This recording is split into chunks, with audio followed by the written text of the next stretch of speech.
watching Advantage in Paradise, our D&D live stream actual play show. We're going to get into it in just a few moments. I just have a few announcements. As always, our audio at this point is coming from a combination of Sirenscape and Tabletop Audio. So please check them out for your own games. They're a great resource to really set the ambient tone for your games. Another announcement is that we got an awesome shout out today from one of our friends, Two Dungeon Masters.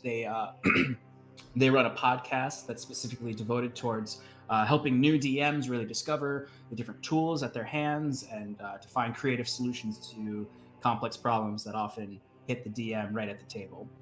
So please check them out. They're on Instagram at Two Dungeon Masters and also on Spotify. Good friends of the show at this point. Episode 3 just went live on our YouTube channel. You can also watch it on the playback in Twitch on our Twitch channel. The next episode should be coming up live on YouTube soon enough. So please check that out. Share it with your friends. Get other people interested in watching Advantage in Paradise every Monday nights at 7 p.m. Eastern Standard Time. But without further ado, let's just jump right in. All right. This is where we would have a nice, fun intro sequence. Goals. But anyway, last we left off with our with our brave companions here. They had searched the temple of the Ashkeeper after defeating the Archdruid Orland's monstrosity in the courtyard. In searching that temple, they found several things of worthy note that they later would investigate further. One particular relic they found was a strange fungal specimen within the Archdruid's quarters themselves. They brought this specimen to an alley far from the temple, and after investigating it a little bit, they decided it was best to destroy the specimen. So, Wiswick and Scarlet, not Anna, Wiswick and Scarlet, sorry. Wiswick and Scarlet decided to discreetly light it on fire in an alleyway while Timber watched. At the time, Curon was charging headfirst towards the barracks for the Maginset Town Guard, for there was a sickly half-elf druid found in the prisons beneath the temple that Curon had many questions for. Cal, unsure of who to stick with, decided to charge forward with Curon. The two barged through the barracks after some charming words with the front guards, who easily enough let them in and led them to the infirmary where the sickly half-elf druidess was being held. When they found her, she was unconscious, recovering, but not conscious and able to answer questions. But with his divine graces, Curon was able to bring her up from consciousness and heal some of her wounds, advancing the healing process for her. She was only able to speak briefly, in which she was not able to give Curon exactly what he wanted, only a few scattered sentences before desperately asking him if the Archdruid had hurt any more innocents, before slipping back into unconsciousness. It was there also that Curon saw the party's old friend, the assassin that they had ambushed in Angus's home a few sessions ago. Still not quite recovered from his beetle attack, in which a swarm of beetles had gnawed away much of his flesh and brought him to near death before Curon, in that battle, was able to spare him from dying, but not spare him from the disfiguration. That man still rests in the infirmary of the barracks under guard, slowly recovering from the brutal attack. Unable to get much from either of them, Curon left furious and frustrated. It wasn't long before he decided he needed to... Well, that was later. So, at that point, they rejoined with the rest of their party, who had barged in as well, walking straight through the guards, who at this point don't really want to mess with you at all, or stop you from wherever you want to go. One thing of note, though, that you noticed these two corpses in the central courtyard of the barracks, with blankets held over them, bloodied blankets. Hard to see exactly what was underneath. Um, uh, Timber was able to sniff out these corpses, but he wasn't able to catch much due to the heavy blankets that were over the bodies. Now, after getting some good pets from the guardsmen, Timber was able to lead the rest of his party up to rejoin with Curon and Cal. At that point, frustrated with the lack of answers, they decided to join back up with Lord Harrenson, who had invited them to dinner that night to discuss reward and further business ventures. When there, he had promised a few things. One, he promised to Wiswick that he would get access to his private library for a total of 1 hour, with the permission to take one book out. Two, he denied access to speaking with the archdruid who was held within a prison beneath um, the Lord Harrison's manor. And then three, he provided you with a reward for the work you had already done. After providing you with this reward and speaking briefly, as you all supped that night, he offered you another job, escorting him and some of his guard with the prisoners to Medowin, the capital of Tressex, and the seat of King Guthred. Um, the one of the lesser kings of the Quintarchy of the Trinwald Valley, but a king nonetheless. And he enticed you with further payment and the cryptic promise of a king's favor is even better than a lord's favor.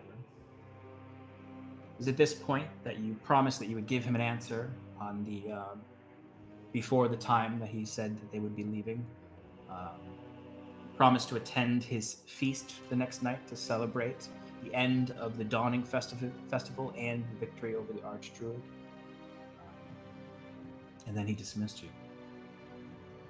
Um, Shortly after, you were able to find each of your respective bedrooms that he provided you for the night.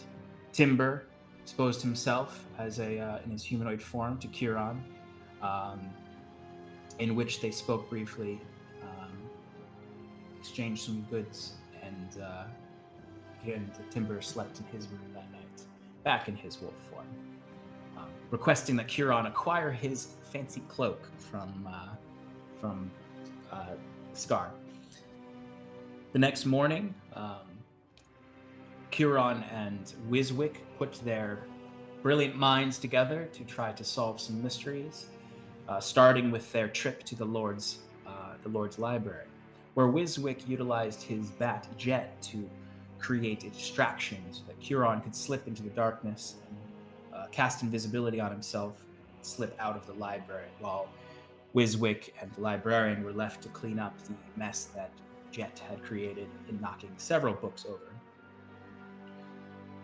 It was then that Curon decided he needed to find the Archdruid. It took him a little while, but he was able to find the descending staircase that led to the brig, or the prisons of the manor. There he found 3 guards, one of whom he convinced to let him in to the cell, as he went to get the Lord to ensure that he had permission. There he found the Archdruid chained up by his arms and legs, his mouth clasped shut with an iron mask. Shortly after, he convinced the guards to let his friend or enemy speak. He was not able to get much here either, as the Archdruid provided only cryptic answers and threatening statements. Shortly after, the guards clasped the mask back on him, and Curon darted away, angry and furious at the lack of answers he got this day and the day before. He returned to Wiswick, and they devoted the rest of their day before the feast that night to reading the 2 books that they acquired from the Archdruid's temple, The Pallid King and the History of the Circle of the Ash, or the Feywild book.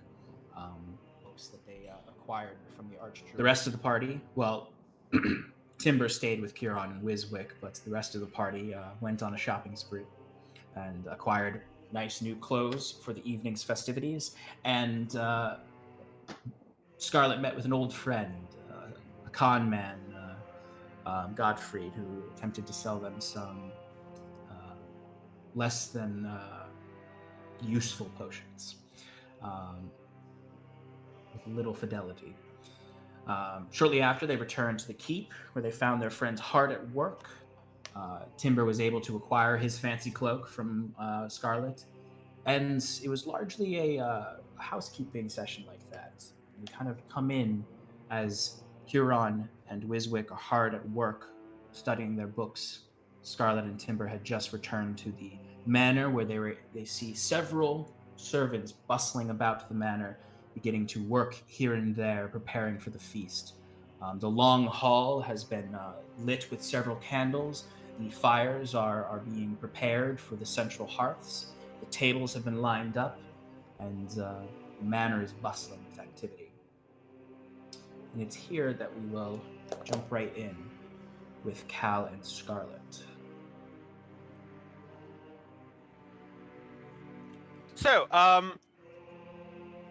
wait, did we go back in? Sean, sorry, did we go back in to see the other three? Yeah, we did, right? You very briefly, I think. I think you did, Cal. I think you stopped in and said hello to them, but you didn't get much because they were working on their research. So Scarlet and Timber are in the actual long hall. Cal, you are upstairs in the hallway, having just spoken with Wiswick and Kieran. Then, how much time do we have until this shindig kicks off? You have quite some time. You have a couple hours, really. It's the early afternoon, and this is going to be an evening feast. So you have some time to do whatever you wish, explore the manor, talk with your compatriots about what your plan is for the evening. Your time is your own right now. Okay. I'm going to go back downstairs then, having checked in with them, and I assume delivered Wiswick his clothing. I'm going to run back downstairs and just check in. Miss Scarlet. Oh, hello, Timber. I pat Timber. Timber currently has a cloak in his mouth. That's fine with me, I think. Actually, I think that's where we left off, is because I remember you seeing Timber just with a big cloak in his mouth. Yeah. And I look very exasperated. I'm gonna take all this in and then decide to ignore it promptly. And I'm gonna. What are your plans for the rest of the day? I was just going to go relax and get ready, but do you think we should talk about our next step? Well, I did want to kind of talk as a group about it. You know what I mean? Yes. Not that we're a group really for any particular reason, but I do think that it would be nice to get everybody's opinions on the matter, as I currently find myself without an occupation, and so something to put some coin in the pocket would do well. I think. I quite agree. Shall we go find them? Yes, they seem busy, but I think we should interrupt them. All right. I go back up the stairs. I follow him. Easy enough. I don't. Oh, nice. Right. I find a corner or an area that is very secluded. I thought we were good. Shut down. Bam! Your he's very temperamental. He's very temperamental. He seems very nice, and I like him very much. But it's Normally I do too. I don't know what's gotten into him. Has he been eating okay? He never stops. Well then, I suppose he'd be fine then. Anyway, my father's hounds were always moody, but that's because I assume he treated them poorly. Anyway, shall we? And we go into the library, or wherever it is that they're working. Up in Wiswick's room. Yeah. Gentlemen, I've returned with Scarlet in tow. I see we're all still reading. Yes, how's that going? There's always more work to do. very true.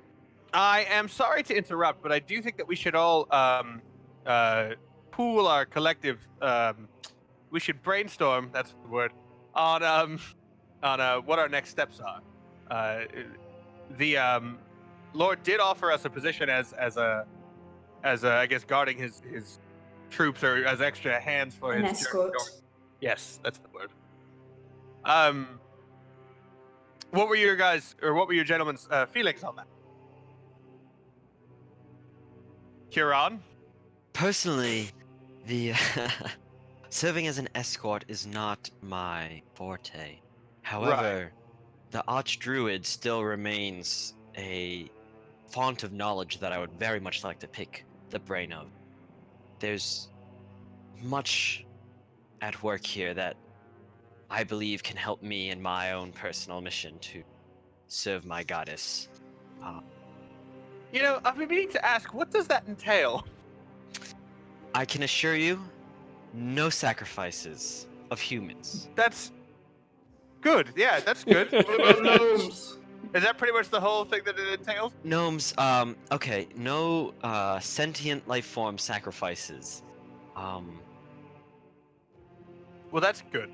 Right. So I'm just trying to acquire as much knowledge as I can to bring back to my fellow Elysian elves. Oh, okay. Understood. Mr. Wiswick, what do you feel? Well, I do like the idea. It does seem like it could get us funds and meet us, like, we could introduce ourselves to some important people. That could help us along the way, but like Kieran said, it's not really my wheelhouse. I would much rather go exploring in the wilderness than go protect some noblemen somewhere. Understood. Miss Scarlet, your thoughts? I think we should do it. I think it's a great opportunity. And there's coin to be had. Concise, to the point. I enjoy it. My vote would be to do it as well as, I mean, like I said, we don't, I guess, necessarily need to stick together, but I do genuinely enjoy my friend's company, and I think that it would be at least good of us. It would behoove us to do this job together. I agree. Our talents together are much better than separate. And then we put our rings in the center and summon Captain Wayne. Oh no. Sean, do I find a corner? Sorry. So it's for you. There's a few things to think about. There's a lot of people bustling around. Are you trying to find somewhere away from other people? Yeah, anywhere that's just hidden, like an alleyway behind a trash can. I don't know if barrels. That one. Looking for some barrels? Old-fashioned barrels? Just give me a real quick perception check.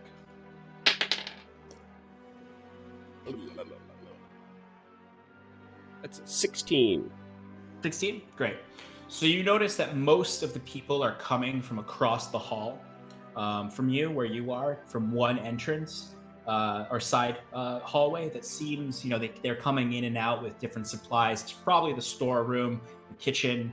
So generally, I'd say you're just going to avoid that area, and you're able to you don't go upstairs to join your friends, but you go near the steps that are on the side of the far end, and you can when you're walking down the stairs in a building, there's just sort of that inside part of the stairs. Okay. You find that space, and you're able to pretty much be out of sight for the most part. Can I just make sure that nobody's around me, or is that entailed in the perception check? I'll say it entailed in the perception check. So it seems like they're working primarily in the center and far side. You probably don't have a lot of time in this space before they start gussying up the dais where the Lord sits. You may want to go upstairs and find a quieter corner. Okay. If you really don't want to be seen.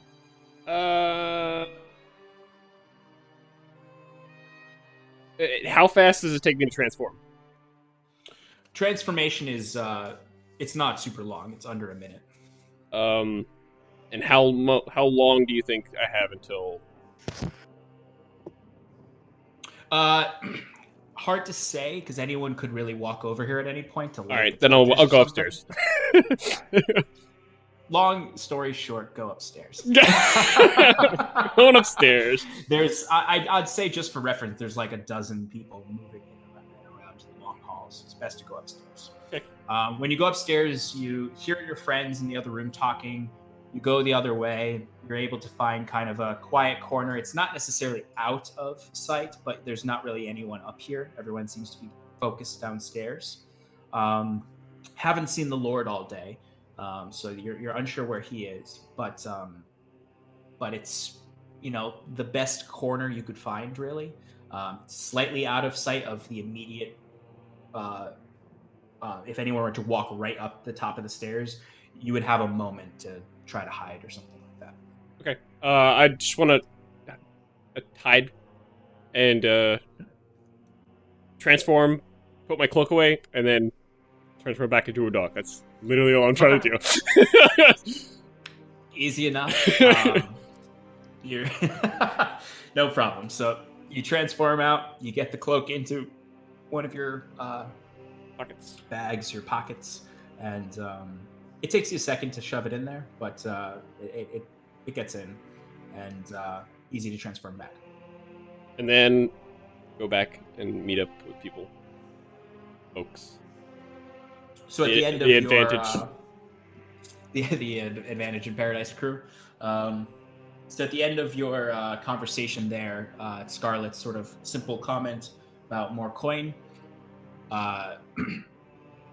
Timber kind of barges in that dog way of pushing the door open and walking in.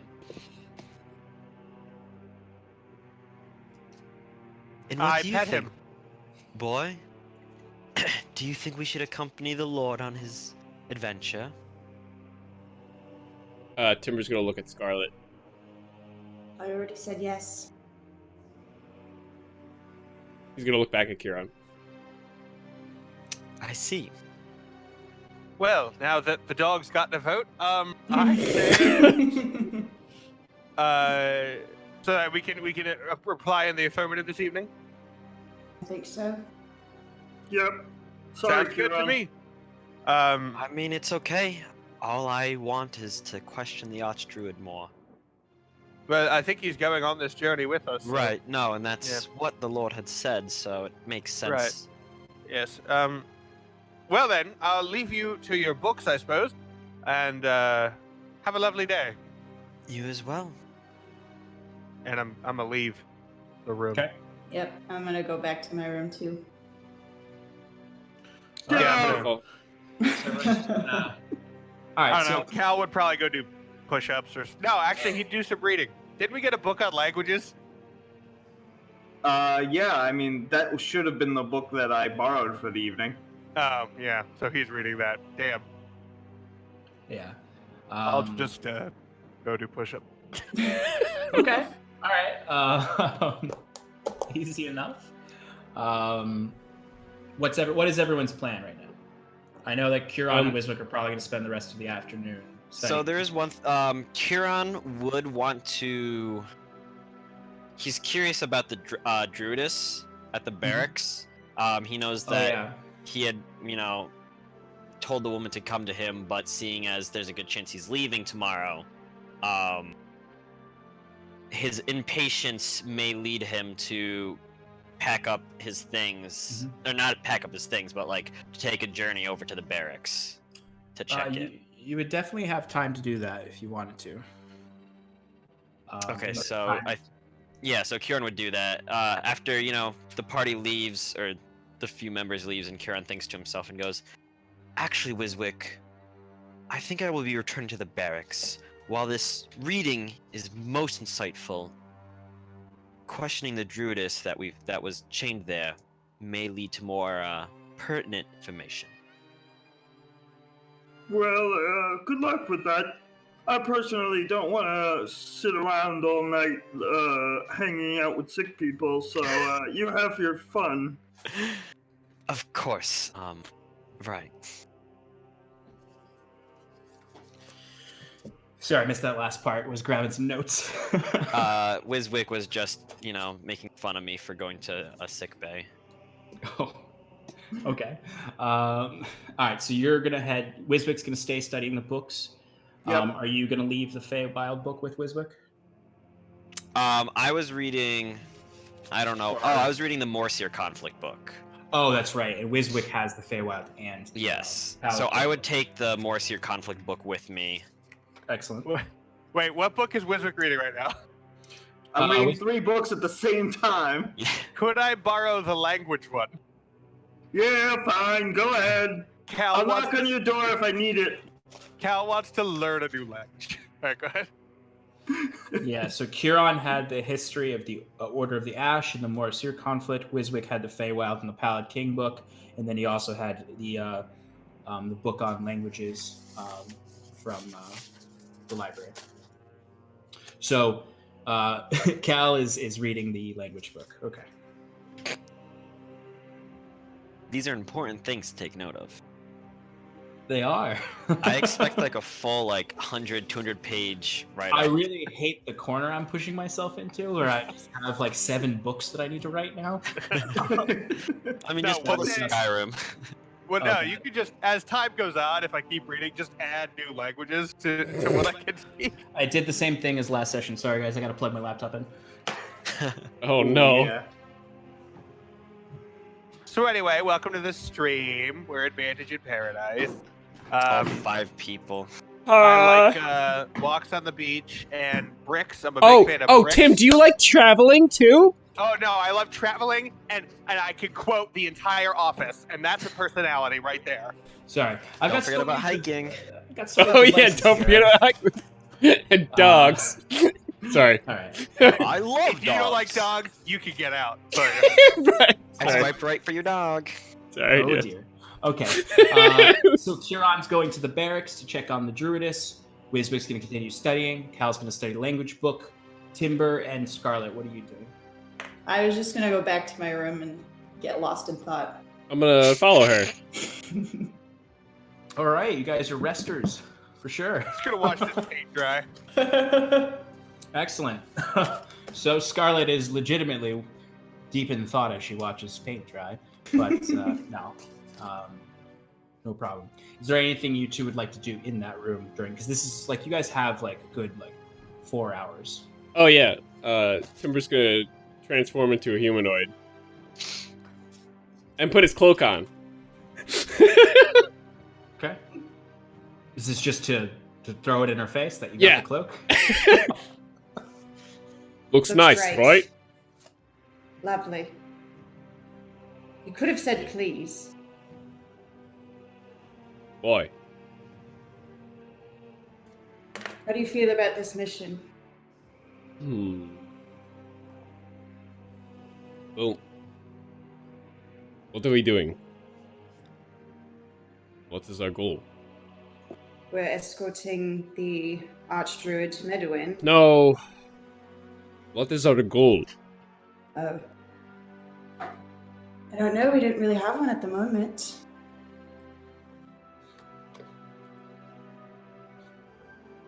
I mean, I'm still looking for that man with the buns on his face, but no luck. What about you?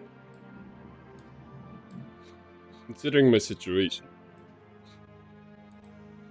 I can't really ask around. So, Are there questions you'd like me to ask? no. Keep an eye out. For what? I don't know. People, signs. Let me know. Kick me. I don't know. It's very helpful, thank you. Are we good? Yeah. You keep going off in places and That moon man. Interesting. quite. Is god. Very interesting. That's it. Oh, can I have my scarf? Sure. I'll reach into the bag and pull out the scarf. Can you describe what the scarf looks like again? It's just a black scarf. It was just a black scarf. I, to be honest with you, needed that for myself. So it doesn't matter right now because only Scarlet can see it, but he's just completely naked man with a sort of straps, sort of like bandolier straps with pouches on it, and a very ostentatious violet cloak with beautiful trim and nice fur inlay, and a black scarf wrapped around his neck. What did you get me this? Just too You fancy. asked for a scarf. No, Got you the a scarf. cloak. The cloak. Oh, and look, we're going to match. I've got one too. Oh. Twinsies.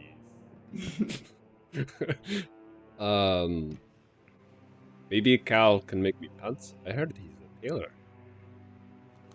I know he's looking for work. That would give him something to do. Maybe you can ask him for me. Cal, is a couple hours enough time to make pants? We could roll. Hey, can you make my dog some pants, please? Yeah, that Like that dog pants? No, human pants. For my dog. It's like that meme. How would dogs wear pants? So they wear them Yeah, right, yeah. legs. Okay. I'm going to rest up. I transform him back into a dog and a wolf. I keep saying dog because you guys all call me dog. Do a wolf and curl up in a ball and wait for the next. I don't know. Okay. Just let me know. I'm gonna jump to Kieran now. Just let me know if there's anything you all want to do during these 4 hours. Anything really. If there's anything that comes up in your mind. But I'm gonna jump into Kieran right now.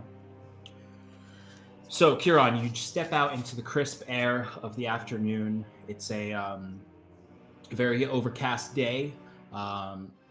It's the last day of the festivities, but it's pretty much the Commoner Festival is over. So there's a lot of cleanup happening. Very post-music festival, broken down tents and stuff like that. That the common folk are starting to clean up in their areas. You see there's carts getting ready to leave. Especially as you walk towards the circle of the market to go to the barracks. When you get there, it's fairly destitute. There's very small patches of families. Most of the carts that you noticed the last few days are gone. There's just a few carts left that are packing up to leave. You do notice on the far side of the courtyard, there's a familiar cart. Where you see the men who brought you down with Cal, the Scythian fur traders. They're packing up their cart. They seem to have been sort of selling the last of their wares in town as people were leaving before departing themselves. But sort of, yeah, you see all of them. You see Rolo's there. You see Toyston. You see Lem. You see Stellan. You see Captain Guthard. So the whole gang's there, except for you and your friends. But you've got something on your mind. I imagine you're just going to move forward to the. Oh yeah, probably won't even wave. Do that like awkward, like you kind of look, hope you didn't make eye contact with anyone, and just go. Oh. You would 100% have some very awkward eye contact with Stellan, who looks like he's still in pretty bad shape because the last time you saw him, he was like covered in wounds from the Balverine fight. For those of you who weren't there, it's kind of an inside thing, but you see Stellan is on a crutch. Rolo is helping him onto the cart. They're clearly getting ready to leave, so you probably won't get a chance to see them, but you do make a little bit awkward eye contact right before you head towards the barracks. You do get a quick nod from Captain Guthred. I'll do like a little like, hey, how's it going, and just kind of make straight into the barracks. Mm-hmm. Like almost like I'm too cool, not too cool for them, but like clearly like here I am going to the barracks and I just showed Yeah. up and they're probably like, wait, what the fuck is that guy doing? Yeah, I mean, you're what the walking. frick? Excuse me. You're you're walking with confidence, and to the rest of your knowledge, they just assume that you're bailing Cal out or something. But except they knew Cal is a good old boy, so they think you're bailing out Wiswick probably. That makes a little more sense.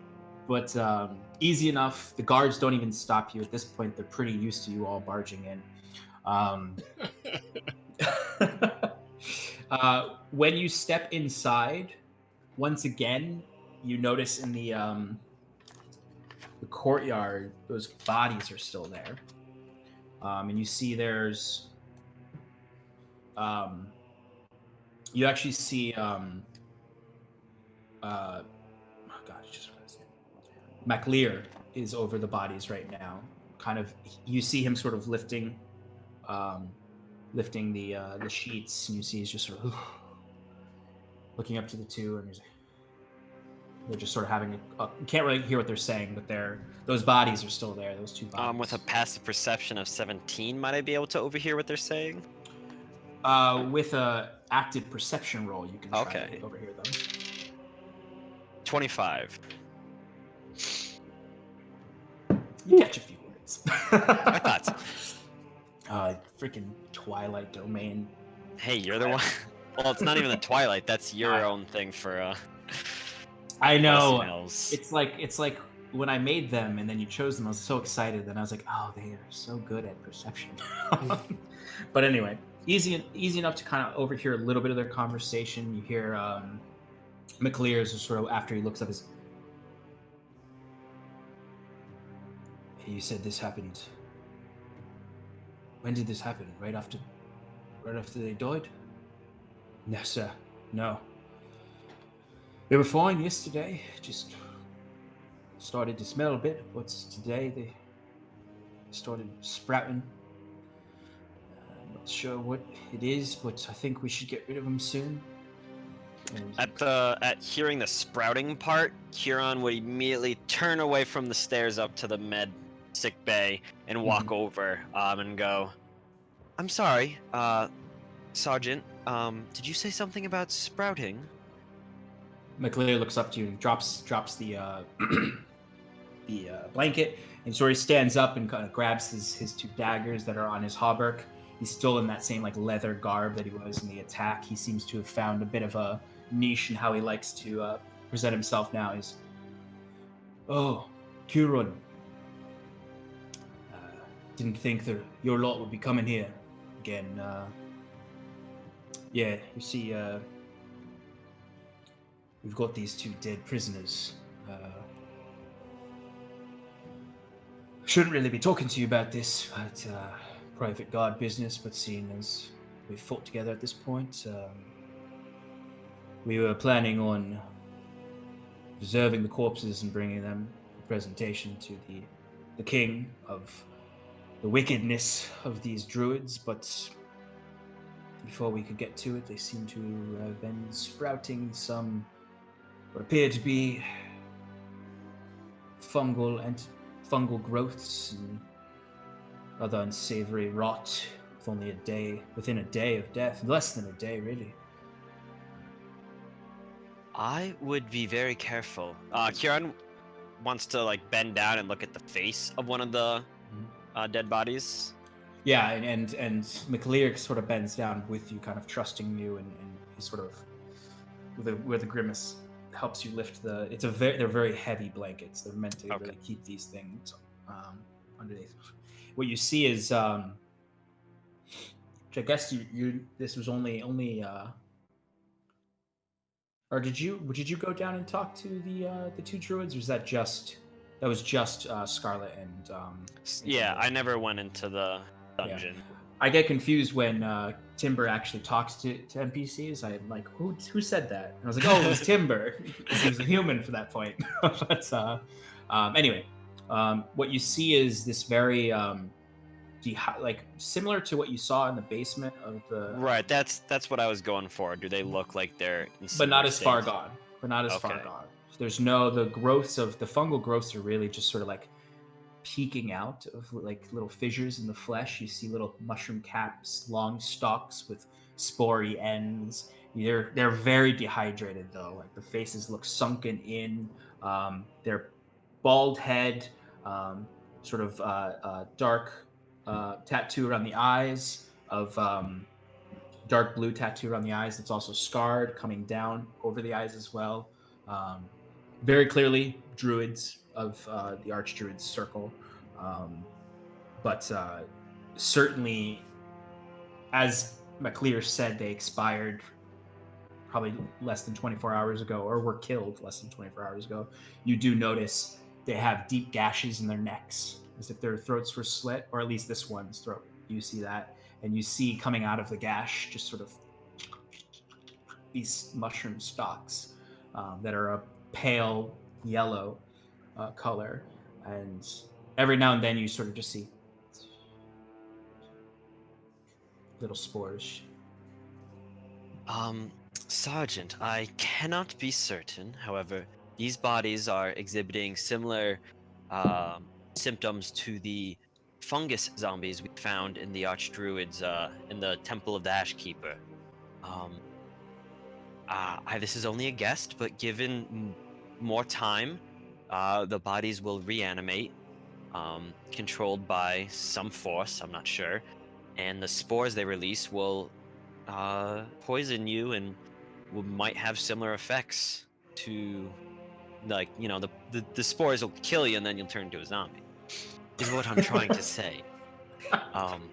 But I'm just imagining as you're saying this, because I haven't interrupted you, McLear's like, zombies.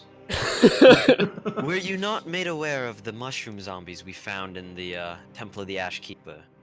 Afraid not, Huron. Was not made aware. These bodies are very dangerous. I suggest burning them, Burning. unless you wish to use them as evidence first. But this should be made aware to the captain, to the lord, and I think there may be a good chance that these spores have already infected everyone in the town, and now whenever anyone dies in town, they'll turn into everyone in the town. Now this is just worst case scenarios. However, it does seem that only the druids are being affected at this point, so it may just be something linking them with the mushroom zombie plague. Huron, you said you saw these zombies. Correct. What are we looking for? I'm sorry? What are we looking for? If we see, like, I understand you're saying these have early symptoms, but what are we dealing with here? No, I sorry, I need to turn up my headset. What? Oh no. He said, I'll say it again. He just says, Kiron, you saw these zombies. What are we dealing with here? Fungus zombies. I apologize. I'm not quite sure how else to put it. They were locked up in a cell when we found them, and one of them at the door was literally trying to push its face through the door window to the point where it was causing physical damage to itself in an attempt to get at me. They're feral then? Oh yes, very much so. Call me ignorant of the supernatural arts, but I've never encountered a zombie patrolling town. Well, I believe there's still some down in the Temple of the Ashkeeper if you'd like to see. I think I'll deal with these two for now. Right. Based on your descriptions of their lack of concern for their own well-being and attacking. I'll speak to the captain right away about these corpses. I thank you for your wisdom, Kiron. Of course. Have you been up in the sick bay recently? Do you know if the druidess that was brought in made any more recovery?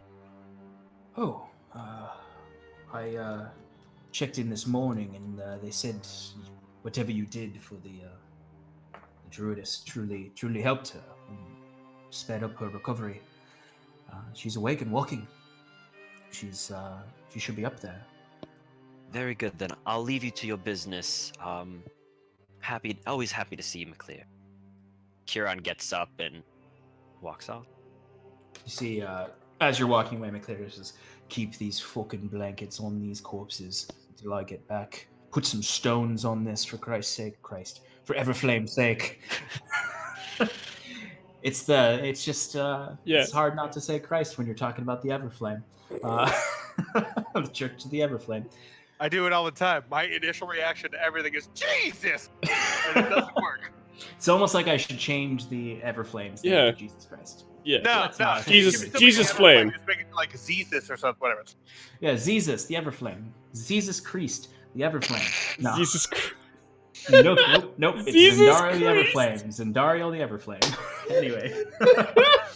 McClear you do notice immediately tension in the courtyard as you step away to go back to where you already know the infirmary is. And McClear walks off, somewhat actually walking with you for a moment. Sort of gives you a nod as you split off from him. When you get up to the infirmary ward, easy enough to walk in. There are 2 guards at the door, but they easily do not bother you. When you step inside, you notice the beds are still full of injured soldiers. You know, the night prior, they were actively injured and sort of being mended to. Now they're all sort of either within a sleeping or sort of awake and talking with visitors and whatnot. See on the far right, the assassin still sort of comatose, laying there. And then you see on the far left, Wyla, the druidess. She's actually on a crutch right now, sort of taking a few steps, kind of recovering, but very much awake, much livelier than you saw the evening prior. Seemingly your magic really sped up any sort of recovery time that she had. That's Kieran's magic. Well, I guess it's really Ilvanya's magic that flows through Kieran. There's the cleric.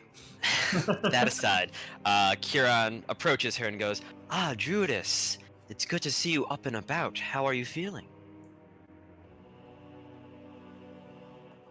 So you see she sort of like stumbles a little bit, but the same older woman who you saw the night before is kind of helping her stay up, and she's like, "Oh, forgive me. I only barely remember our conversation. Who are you again?" You may call me Kieran. I have an invested interest in what was going on in your Temple of the Ashkeeper, and was hoping I could get a little more information from You see, like as she's sort of turning and kind of coming a little closer to you, the mender is sort of keeping a hand on her torso, just holding her up. She turns to you. Forgive me, Kieran. I do not remember much, but I can perhaps answer some of your questions better today. Of course, you were quite injured. Well, I think my first order of business, given what I just saw downstairs, were you aware of the Archdruid conducting experiments involving fungus, zombification, undead, necromancy?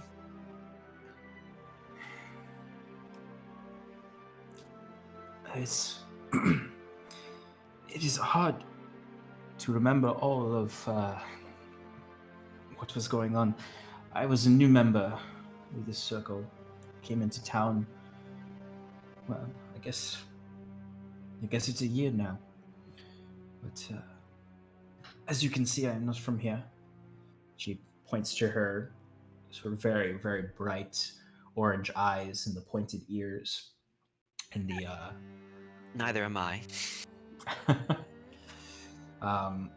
very clearly, especially you having sort of known elven history, that she is half Gwyn and half human, likely half Undurian and half Gwyn. And she's just sort of... I was kept under constant guard. I really only spoke with the Archdruid himself. But when I was free to roam I knew there was some experimentation happening upstairs in the Archdruid's quarters. What it was, we did not know. All we knew is he was exploring new druidic magics. Something pulling new magic from the Feywild. I did not know he was experimenting on our own people. Though I suspected when he started to... He imprisoned me for expressing discontent with our direction.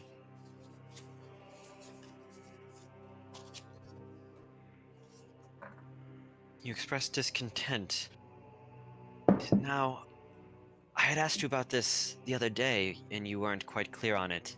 But when I went into the cell you were kept in, there was various carvings drawn in pictures and words that pointed to one with a pallid mask. Huron, just real quick, just for the brief time that you were studying with Fezzik, could you just give me a quick Arcana check based on the brief readings you were doing with Fezzik to see how much you gained from that reading? Wait, what was I reading? Just from the very brief amount of time that you and Wiswick were studying before you were interrupted. Oh, okay. Arcana. That's a 4. Never mind.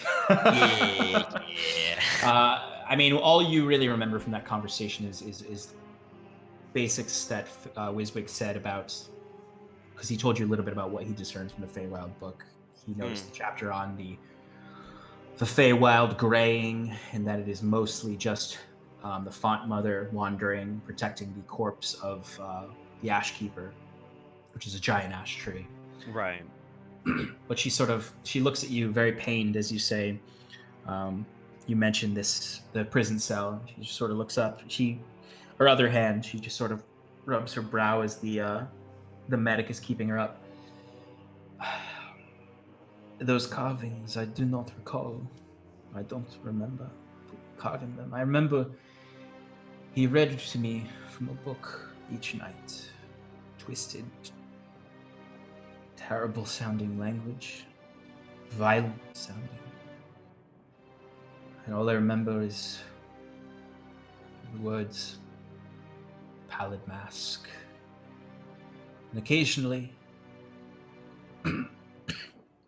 he would talk about his visions. He always said he would see a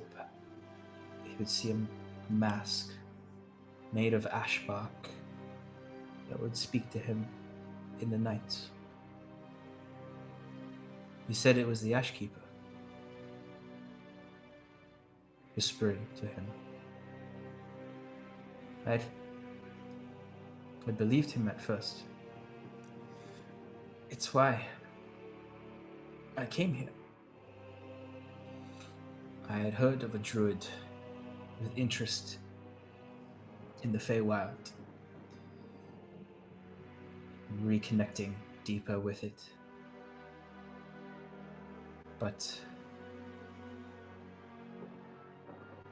I realized too soon that he was zealotous when it came to the Ash Keeper. She sort of runs a finger over the blue tattoo on her forehead.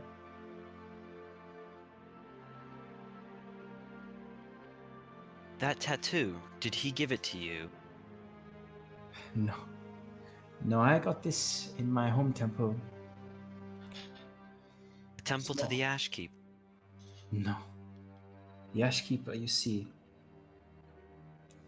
as you may know, the Ash Keeper, he's dead. And we honor him. What power we may gain from him that is left, and what blessings he left to the world when he sacrificed himself. But he's dead.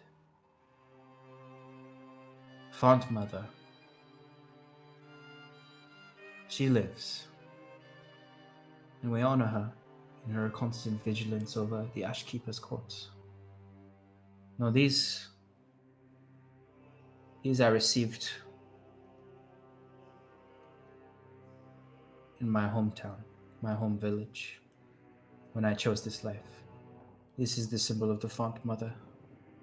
I came here to bring this message to the people of Tressex, binding ourselves to dead gods.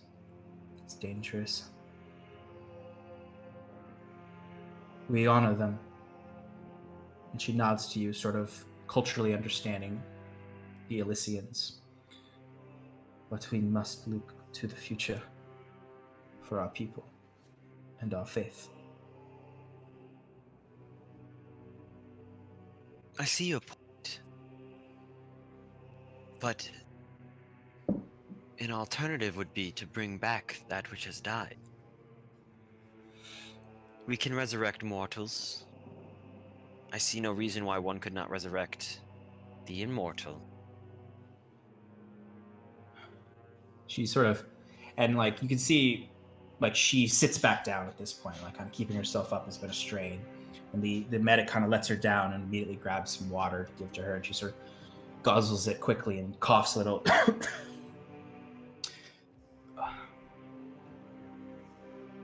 In that regard, you sound like him. He said the same thing.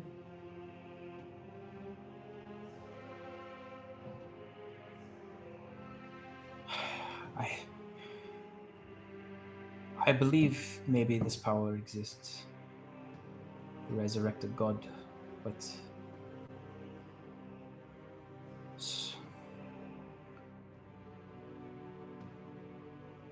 we should live with the gods we have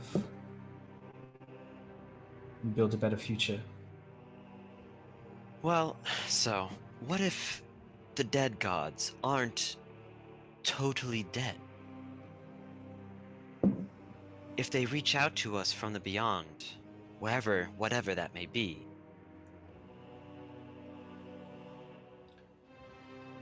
She leans back and sort of gets back into the bed. I may be wrong. Kieran, I may be wrong. But how do you know it is your god?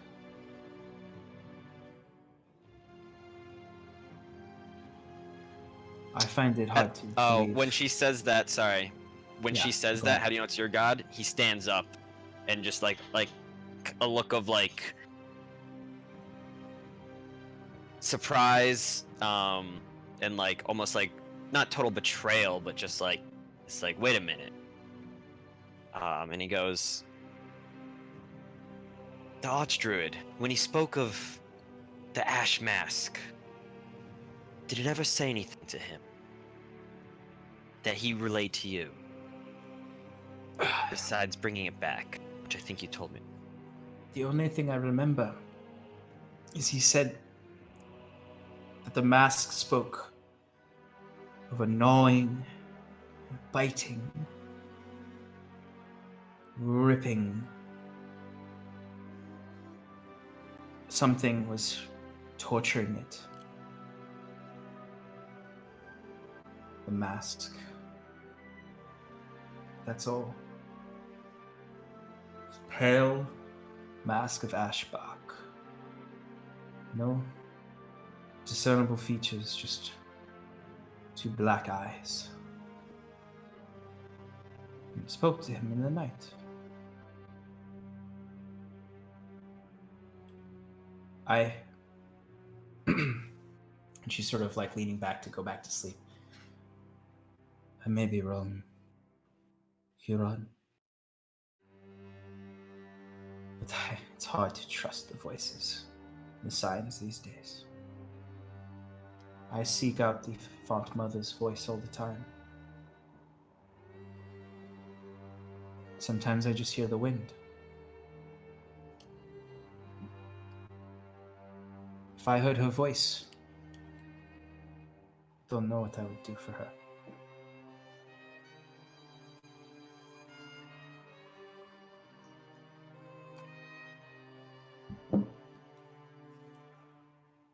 At this, Curon would reach down and touch her, and he's going. So like, she's clearly like not feeling so great. So like, would casting Cure Wounds do anything? It's more. It's not like It's more to be like, hey, like feel better. Like, thanks for giving me this information. I'll do what I can. I would say, based on the evidence of her condition today, which is significantly better than when you first saw her when she was talking like this, Right. The cure wounds, while not in the traditional sense of game mechanics, seem to have a significant effect on her recovery rate. Okay. So he's going to cast Cure Wounds again at first level. I don't know if you want me to make a roll for it or not. No, you don't need to. Yeah. And with that, he would say, if she was truly dead, could I heal you like this with her magic? And you sort of see the light starts at the leg and then moves up through and sort of like her veins light up as it comes up, and she's sort of, and she takes a deep breath, clearly like before breathing was hard.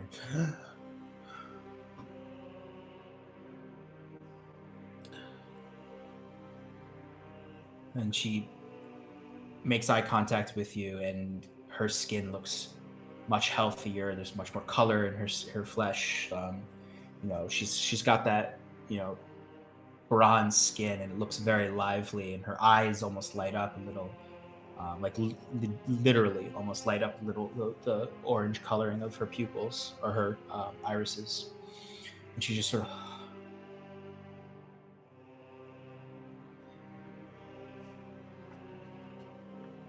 Like I said,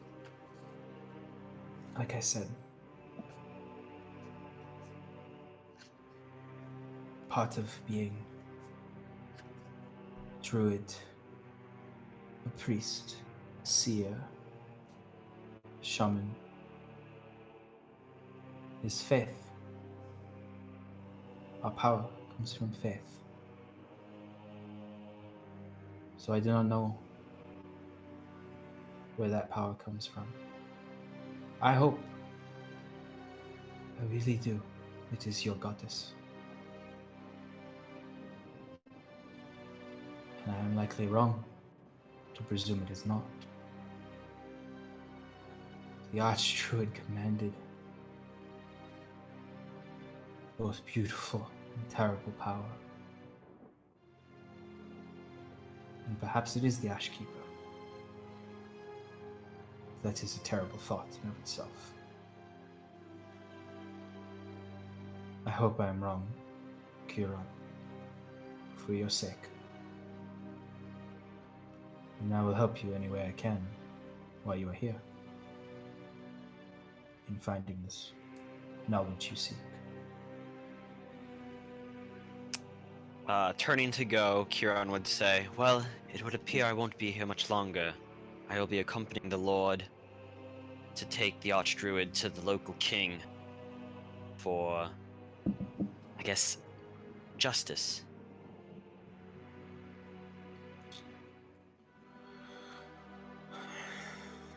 I am not one for executions. He's done terrible things. Perhaps I will see you again before you leave. If you're feeling up for it, there is a feast tonight. I'm not sure if I'm allowed a +1, but tell them you know me if you're interested. It's at that point that the older woman who's been tending to her just sort of chimes in. I'll have you know that the young Druidess Wyler here has been formally invited, if she is well-to-do, to be honored amongst the rest of you as a survivor of the Archdruid's terrible crimes. The Lord Harrison has a lot of interest in our young friend here, and the brutalities that she endured at the hands of those monsters. So you see Wylas kind of leans back and closes her eyes and smirks a little, just sort of at the over-the-topness of this woman. Yes, well, Thank you, kind old lady, wise beyond your years. She grimaces at you. A lovely face. Well then, until next time. And Kieran walks out. Sort of Wyla maintains her closed eyes. You recognize likely as some sort of meditation as the old woman begins to tend to the other patients, and you step out easily enough. When you're walking back down the stairs and you pass the courtyard, you see in the middle of the courtyard a large bonfire in the middle of the courtyard. As you pass, 2 guards are throwing wood onto the bonfire, and you see the 2 figures of the corpses within it. And McClear just makes eye contact with you and just... Kieran would pause for one moment to look, not saying anything, and then continue on his way out. Easy enough. And would you like to head back to the manor? Yes. Yep. Yeah, Kieran will head back to, I don't know, reflect on his conversations. Absolutely. So I imagine you'll go back, you'll take a moment to yourself before returning to anyone else. Correct. Yep. Okay. Easy enough. Burning some potential fungal zombies. Potentially avoiding future conflict. Yeah, good for something. Good for something. During this time, is there anything anyone else would like to do in their private area? Timber. I would like to get up and go for a walk. Okay. Looking for a even more secluded area that seems to maybe I can be secluded for like an hour or so. Okay. So I spend some time to do that. Mm-hmm. Give me a quick investigation check. Sure. To find a spot. Scarlet, do you do anything when you see Timber walk out of the room? Just I got a Or are you 3. distracted? don't go far.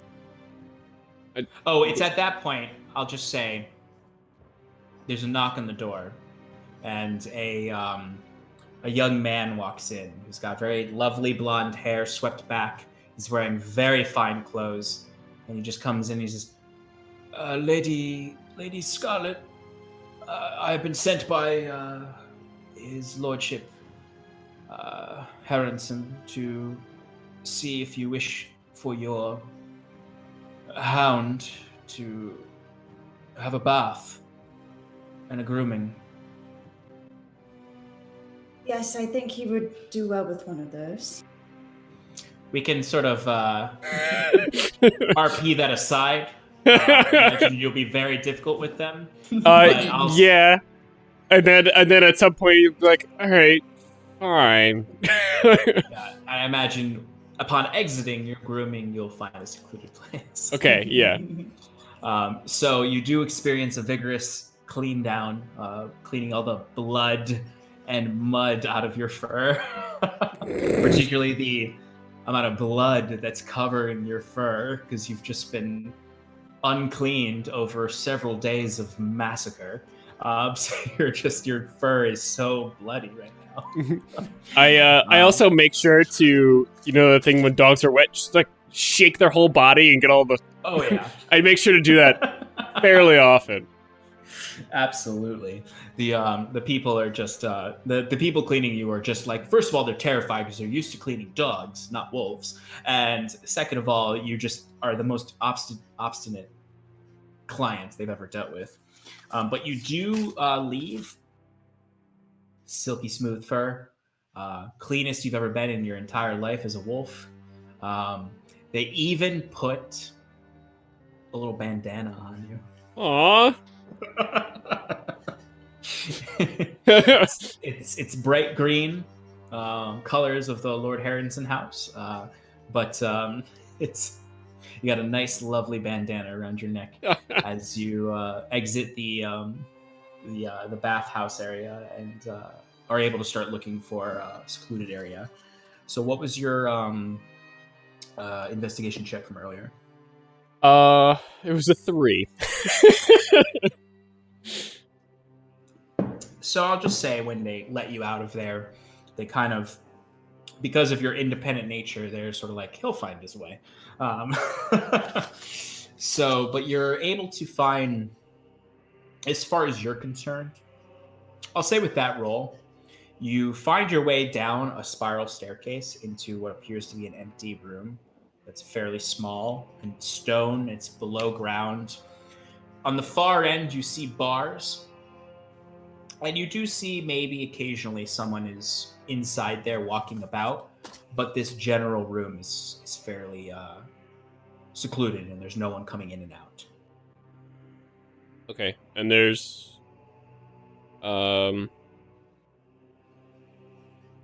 like even though it's secluded and that person is far away, like I can be in a spot where they have no visual of me.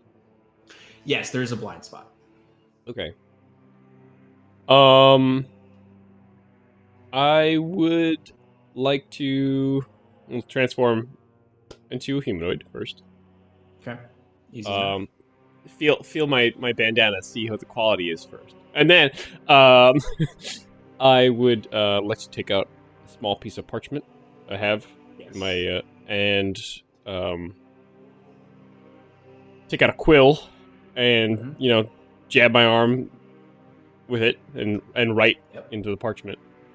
And Absolutely. I would like to use the incense that I grabbed from the curtain and Absolutely. make somewhat of a ritual circle. Okay. I'll describe ritual for you. So no one can see this, but generally for the picturesque of it, anyone, for those watching, in his humanoid form, Timber is sort of curled up in the corner out of the blind spot of the guard that seems to be walking a distance away. He pulls out a few different reagents that he has in his bag, particularly this quill, which is what appears to be an eagle feather. And the tips of the quill, the actual part that's been pulled out of the bird, is sort of augmented with a silver ink grabber that is finely crafted and sharp. So after he sort of pokes himself with it and is using his own blood as an ink, you see he takes in his hand a clump of the incense, puts it down, and scrapes it across into a circle, a perfect circle, and then takes just a finger and scrapes a little bit across the center of the circle, creating what almost looks like a half full moon. And then begins to write on the parchment. I just confirm for me you're doing the ritual I think you're doing. Yes, I am. Okay. So as soon as he finishes writing the parchment, he rolls it up and places it amongst the incense and lights it on fire with some tinder. The message burns up, and with it, the incense burns, sort of combining into this aromatic smoke that comes up, and he inhales it deeply. And the smoke is very dark and somewhat violet in color. And I imagine you sort of come into a trance-like position sitting. Mm-hmm. And you wait there, breathing in your message, breathing in the air, the incense smoke. And for a moment, you hold a breath in and don't let it go for as long as you can.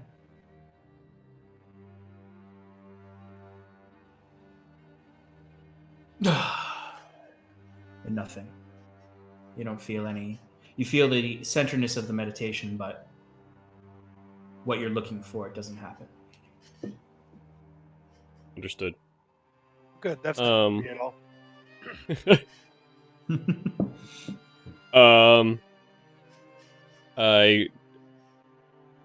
And with that, I put my quill away and scatter the incense and then walk back to Scarlet's. Or actually, I just walk around town. Around town. Yeah, I just walk around town. And Just got a bath.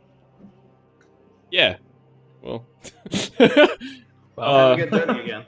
yeah. And while walking around town, just keep my ears up for anything that's noteworthy that you've generally been looking for, like location of that book, or Yeah. something passing of the important information, or something suspicious going on. Yeah, general snooping. Yes. Okay. Give me that perception check with advantage. Oh right. Oh my god, I need that advantage. That is a 23. The first one was a 1. Oh, well, good thing. Yeah. So every now and then in town, you hear the occasional whispers about what happened. It's not something that was easy to keep in the day after. Like there's people whispering about the Archdruid's been arrested out here under some suspicions for the murders. Who do you think's going to replace him? Circle needs a leader. Oh, I heard the druids are all rotten. Sort of these different sort of rumors, and then you occasionally hear like, Lord Heron's is up to something. It's all his plot. Nothing about specifics about the guards' actual goings, anything relating to the book, but a lot of muttering in town regarding the political conflict and how this, for a lot of townsfolk, this feels strange, like uneasy, this supplanting of the Archdruid. Although you occasionally do hear people say, I think he did it.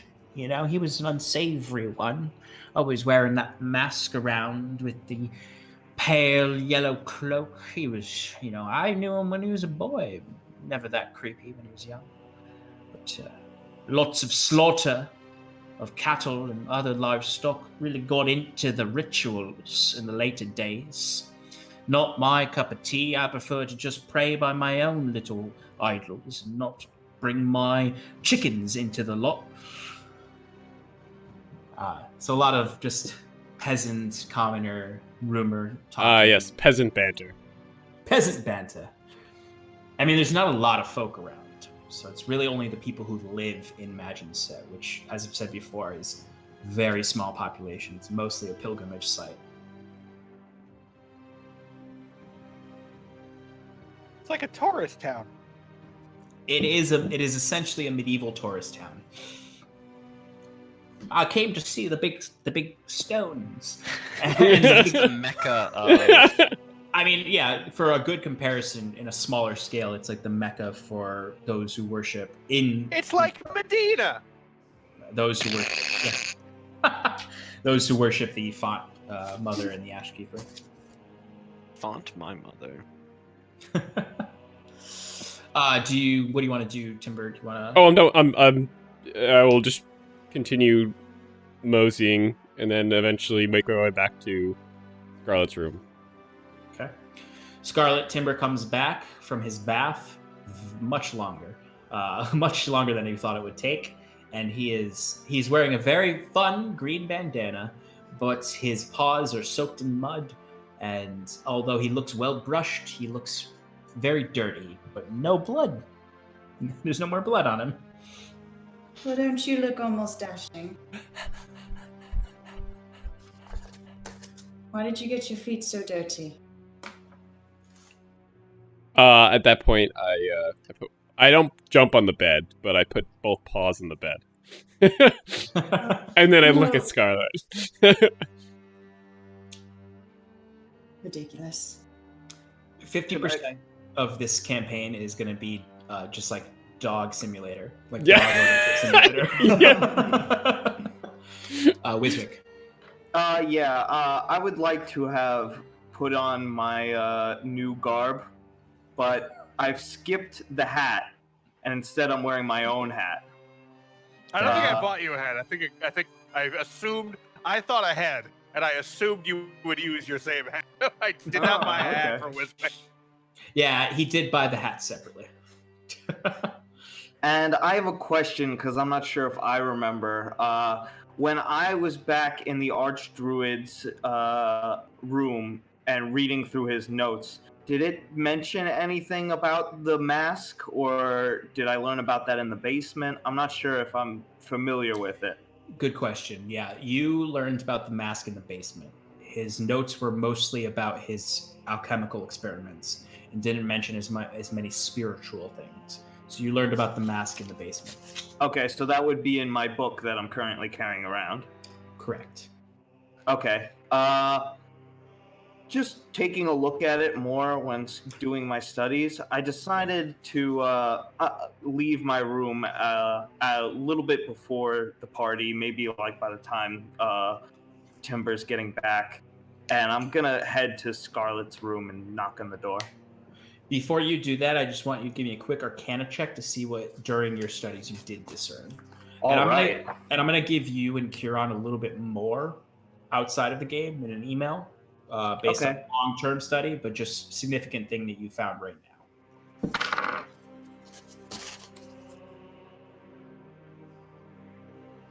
now. 21. Okay. So the most significant thing that sort of was a quick catch your eye, not necessarily an in-depth study, was there was a page that had the entire chapter was written in the really like visceral text that you saw that looked very runic and aggressive. And there was a symbol you saw in there that was familiar in the sense that it had the swirl, but it also had a tree-like symbol. And that symbol was the top half of a familiar symbol of the Ashkeeper, which was just the bloomage of the tree coming up. Where ordinarily beneath it would be the same roots. Instead, it came down into a swirl. Sort of a fusion of the two symbols, but also like the swirl was amongst the roots of the tree that then comes up into its dead branches. Okay. The language all around it, though, is indecipherable. Sure. So yeah, I'm gonna go knock on Scarlett's door. Easy enough. I open it. Hi there. I Hello. was wondering if I can talk to you for a minute. Sure, come on in. About our Lord and Savior Jesus Christ.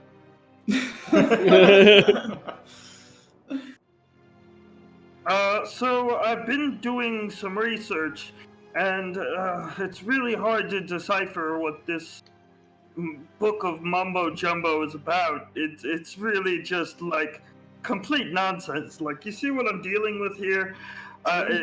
It's not pretty, but I can pull out some key phrases. I show her the symbol. And I want to mention this mask that it keeps showing up here. It kind of similar to the mask that I believe the Archdruid was wearing before we fought him. Oh, you're right. In the square, right? Yes, that does look very familiar. But from what we looked from our loot and speaking of everyone, I don't know what happened to this mask. I assume that it is not in the Harrison has it, but it could be anywhere.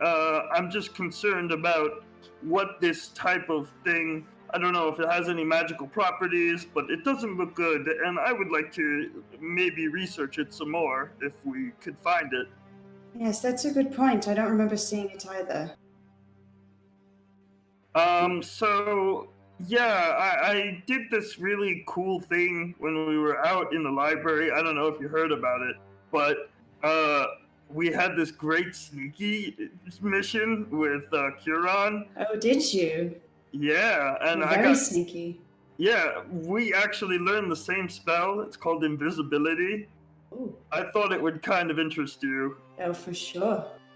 So, yeah, I don't know if you had anything going on, but, if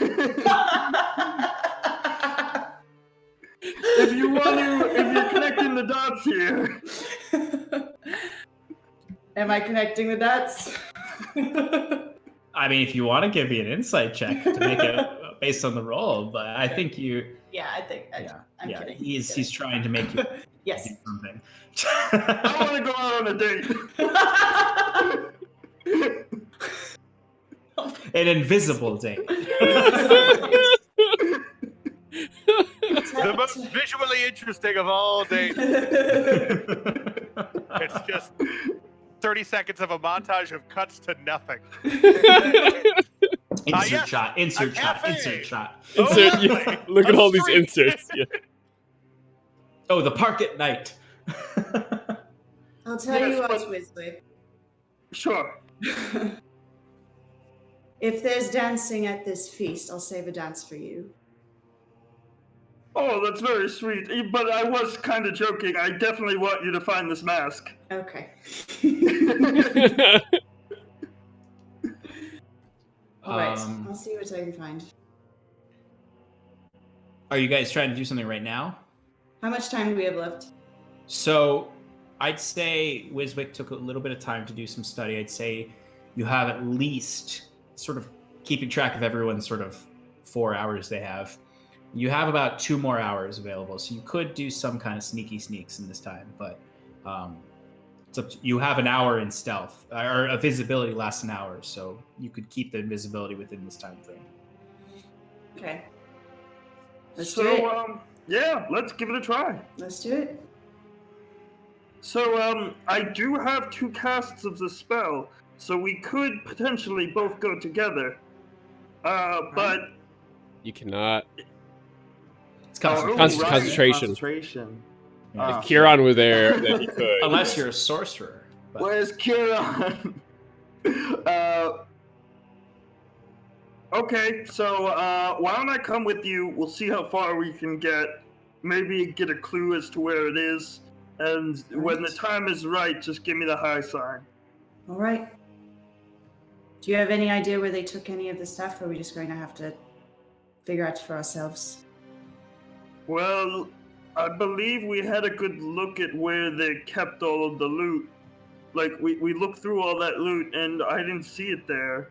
So maybe Harrison has it? Or maybe it's down in the cells with the Archdruid. I know that Curon was down there, but he didn't mention it. I don't think they would keep the mask with the Archdruid if there is special powers with it. Or even just for looks. I don't think they would keep it with him. Maybe we should try and... I don't know. I don't know where they would keep it. So, I mean, you guys haven't done a a thorough investigation of the manor space. So you could just do a broad look for other areas, because there's the top floor, which has your bedrooms, the library, and presumably other rooms that the Lord keeps. There's the first floor, which has generally the entire first floor is the hall. Then you have the basement where the cells are. But this is a whole area. Like, you could do a broad investigation check to try to find areas you haven't noticed before. Okay. So yeah, let's split up, find a cool place that we think it might be, and then we will reconvene in a couple of minutes, I guess, back here. Sounds good to me. All right. So we do Investigation that. checks. Oh no. I like the ding. I like that ding. Yeah, I hit some glass. It wasn't a good ding though. I didn't roll very well. I got a 10. Ooh. Dirty 20. Dirty 20. All right. So, Wiswick, you sort of are investigating around inside the manor.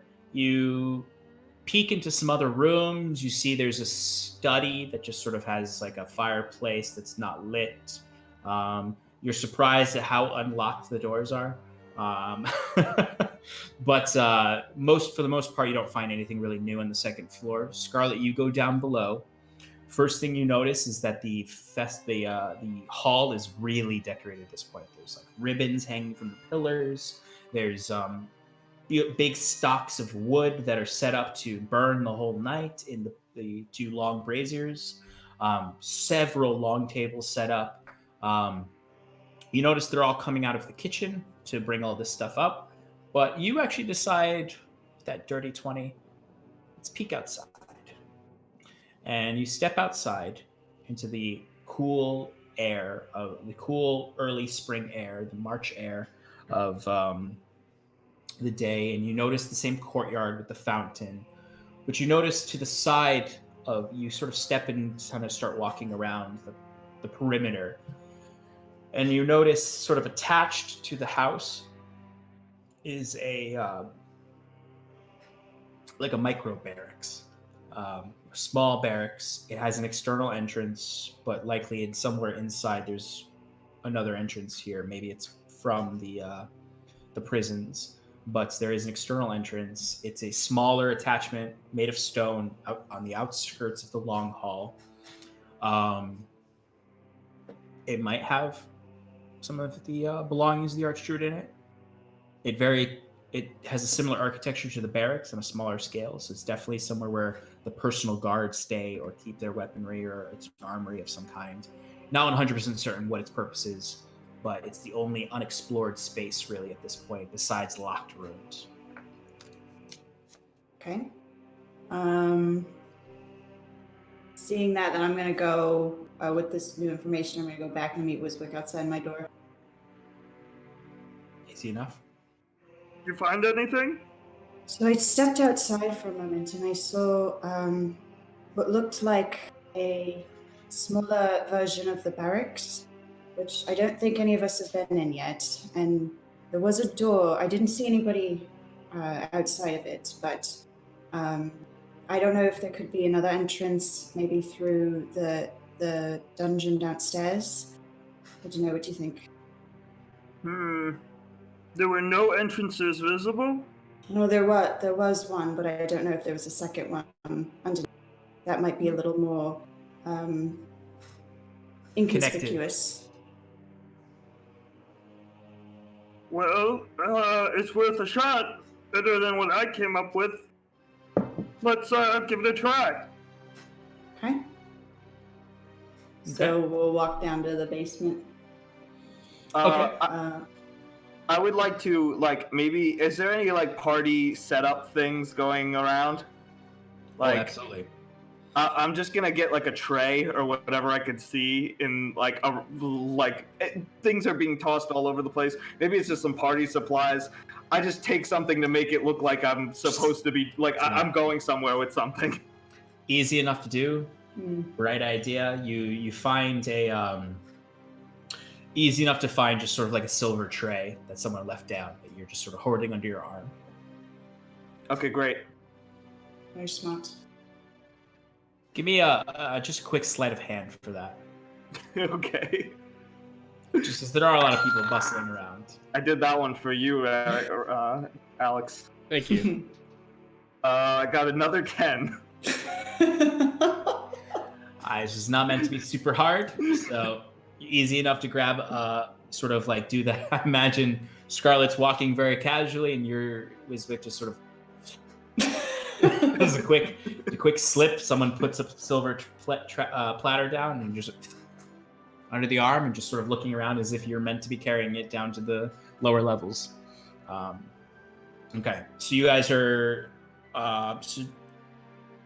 I would like you to either one of you with advantage, or one of you with, or both of you do an investigation check just to find the lower level, because you haven't been down that way yet. I'd like to roll. Yeah. Yeah, let's give it to Wiswick. All right, so I rolled once and I got a 21. So. All right, that's good enough. That's sufficient. So it doesn't take you as long as it could. So you have a 2-hour period. So you took a little bit of time to look around outside. You're taking a little bit of time to find it. Not as much as you've done everything pretty efficiently at this point. So it's only really been 15, 20 minutes. You find sort of the stairway that leads down the spiral. As you're stepping down it, or would you like to go down it? And would you like to stealth or anything like that? Do you think this would be a good time to go invisible, or should we wait till we're downstairs? Well, we do have time. It doesn't take much time to search a place. Why don't I cast it now before anybody can hear us, and I'll head down first, and you follow behind me, invisible. All right. All right, we do that. All right, so you're both invisible, or just Scarlet's invisible? Just Scarlet. Okay. And are you walking down stealthily, or just in your casual pace? I would say, yeah, I guess I could go stealth. I'm not trying to look stealthy, like I'm not hugging against the wall or anything like that. I'm just trying to be quiet. No problem. No problem. Give me a stealth check, Anna. Scarlet. Sorry, I'm gonna need like a douchebag jar on New Girl for every time I say Enna or Kiro for the other campaign. Yeah. You said Fezzik earlier. Yeah. I know I You did. did. The two gnomish spellcasters are named Wiswick and Fezzik in my two campaigns, and it's so. Love it. Anyway. Negative advantage because I'm invisible. Correct. I got a 22. Oh, you are the quietest little buddy. 21. All right, yeah. You guys come down pretty quietly. I will say, for the sake of sort of the amount of time this is all happening, because it's all happening within the sort of like Timber was doing his thing at the same time you were doing your thing and so on, that before you reached these stairs, you did notice Timber walk up them. Oh wait, no, because Timber, you talked to her, so never mind. Doesn't matter. You don't. You could retcon that if you want. Oh yeah, Kieran's coming back too. Yeah. You can retcon that because or Scarlet being in the room because Clayton didn't express what he wanted to do. True. So I'm gonna say retcon wise, especially because you pretty much just saw each other and said you're dirty. You didn't see Timber earlier, but you do notice Timber coming up from the steps at this point. You're far away. He's walking. You're not going to be interacting in a way, but you, just for both your reference, you both saw Timber come up the steps from this lower area. Okay, so as you're stealthing down, you get to the base, and you're in a small chamber. There's no one in there. There's one table, and it leads back towards a single barred door on the opposite end, where you could just notice someone walking back and forth in there. Are we able to go left or right? Is there passages? There's not passages. It's one room and then a barred door.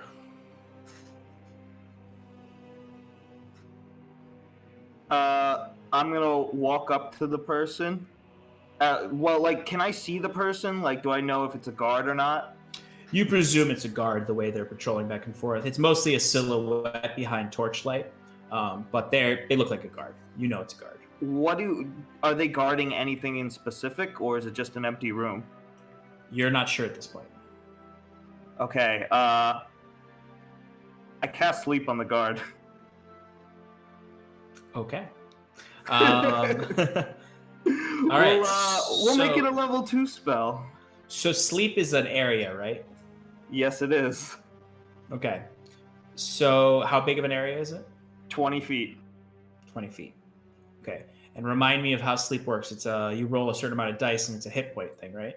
Yes, I roll 5d8. At level 2, I add an extra 2d8, so it's 7d8 at this point. Wow. If the combined number is higher than the target's HP, it goes to bed. If there are multiple targets, the one with the lower HP gets put to sleep first, and then you subtract that total, and then whatever's left over, you make fall asleep. All right, roll your d8s. All right, so that's 7. Wow. A lot of dice. That's a lot of D8s. Oh. Ah!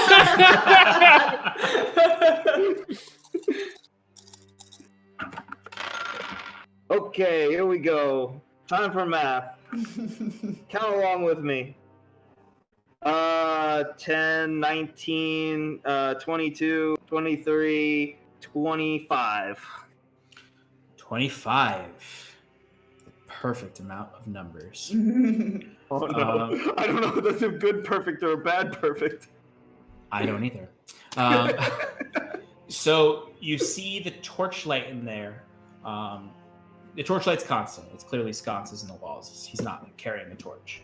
But as soon as you cast it, you kind of like Scarlet. I imagine you're kind of like peeking around the corner. Wiswick, you get as close as you can without being noticed, and mutter a few arcane words. Trace the sigils in the air. You use whatever the reagents are, and suddenly you hear.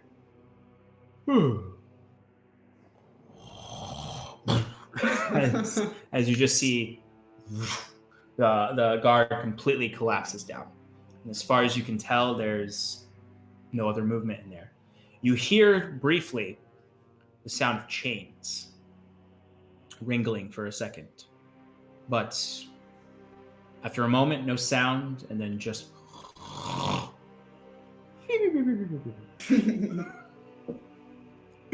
what would you like to do? I kind of look back at the empty air and I just make a good, we got this. And then, I head forward towards the person I just put to sleep. Okay, so there is the barred door between you. Is it locked? It is locked. I'm gonna pick that lock. Picking the lock will break you out of invisibility. Oh. Ooh. Dang it. Could I Dang give it. my tools to him and have him do it? Arguably, yes. He's not proficient, so he won't be able to add his proficiency bonus. Unless, are you proficient in thieves' tools? No. And given the circumstance, I might even say he has disadvantage because you're just handing him like a lock pick and being like, pick the lock. As it's floating in midair. Does it get rid of the invisibility? Because the spell says attacks or casts a spell. So that's a good question. So let me just real quick, just want to take it because I envision using thieves' tools as an action. Yeah, no. And Sorry. Yeah, you All right. you I take wouldn't the back seat. you wouldn't What? lose it. I mean, it's for Scarlet. If Scarlet attacks or casts a spell, then she. Yeah, but the question is if. If you picking use the lock counts as tools. if Oh, it okay. counts as an For attack. some reason, I thought. yeah, 'cause it's not about because it's But those guys are talking about Wiswick, and I was like, no. oh no, if Yeah. Wiswick did it, it wouldn't matter. But Yeah. it's a matter of if it's considered an action.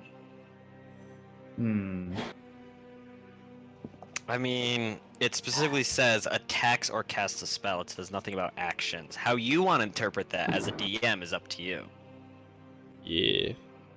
because it's your game. So What say you, God? Lord. I would say Frame. rules is written. You maintain your invisibility. That's raw. Thank you, merciful DM. Yes, thank you. Just shower yourselves in my mercy. But rules is written. You're good to maintain your stealth. Although I will say you do there is a floating set of lockpicks. Technically, the spell turns everything the person is wearing and carrying invisible. According to This is the best part of D&D. Let's nitpick over the rules. Yep, anything the target is wearing or carrying is invisible as long as it is on the target's person. But I I've imagine I've elected to know no rules, and therefore it always works out. Because it's like, I'll that say- won't work, right? I'll say you're fine. Go. Give me a physical check before we sit here and have a rules lawyering session. What do you need me to roll? So that is a dexterity roll with your proficiency bonus and your dexterity modifier. Got it. How about I just check the guard for some keys? He's past the couldn't- bars. He's inside. He's past the bars. He's Ooh. inside. It's fine. I got a natural 20, so 26. Woo! Okay. Well, the door disappeared. No. After all this conversation. So yeah, easy enough. Done this before. Simple locks, nothing complicated. Door opens. You weave in very stealthily. Pull it back slowly so the creaking is minimal. And you guys have your entryway, and you have maintained your invisibility. All right, now I check the guard for keys.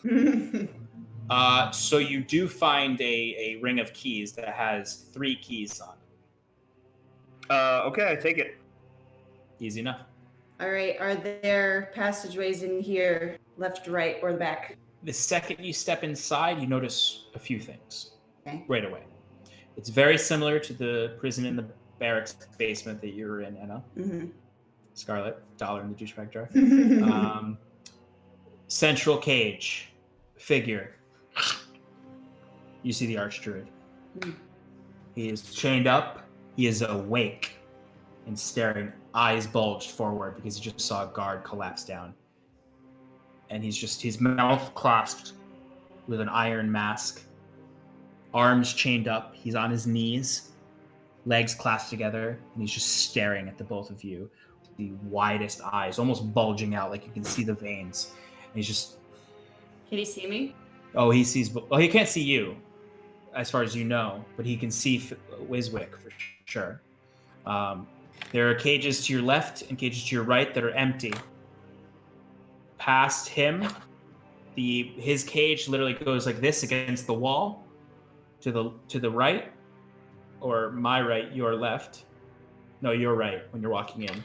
There is a stairway that leads up behind its own bars. Okay. I'm going to stealthily make my way over to that door. Okay. Quietly.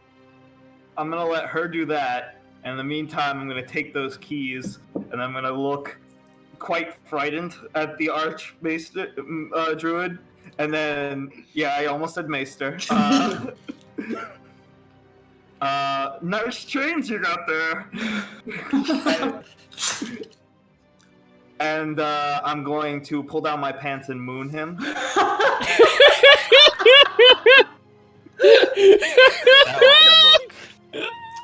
Iluvanya! Iluvanya! I am writing that shit down.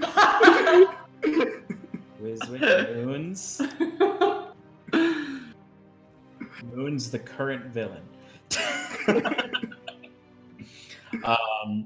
You see, as you moon him, you hear the rattle of chains, and you turn around. You do see sort of the very little expression you can see beyond the iron mask. It's just the cheeks coming up in a grin. Huh? You like that? Yeah. You said I there's pull on my another. pants and continue forward.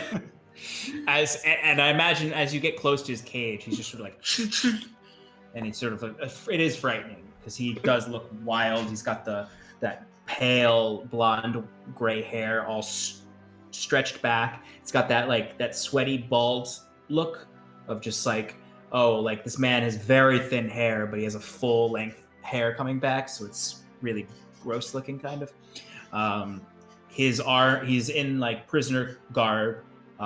He's quite menacing at this point. You only really saw him in the large courtyard where he was small and up on the dais, and you didn't really interact with him. Here you can see he's a quite tall man, and for what seems to be advanced age, he seems quite fit.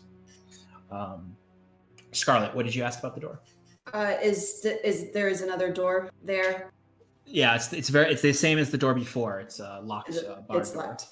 Okay, I'm gonna try to unlock it. Okay. 19. 19? Easy enough. These are simple doors. Door opens up. It leads up the stairs to at the top of the stairs, which they're not that far. They seem to only go to like the top level, the ground level. There's another door there. It's just a wooden normal door, not a barred door. Okay.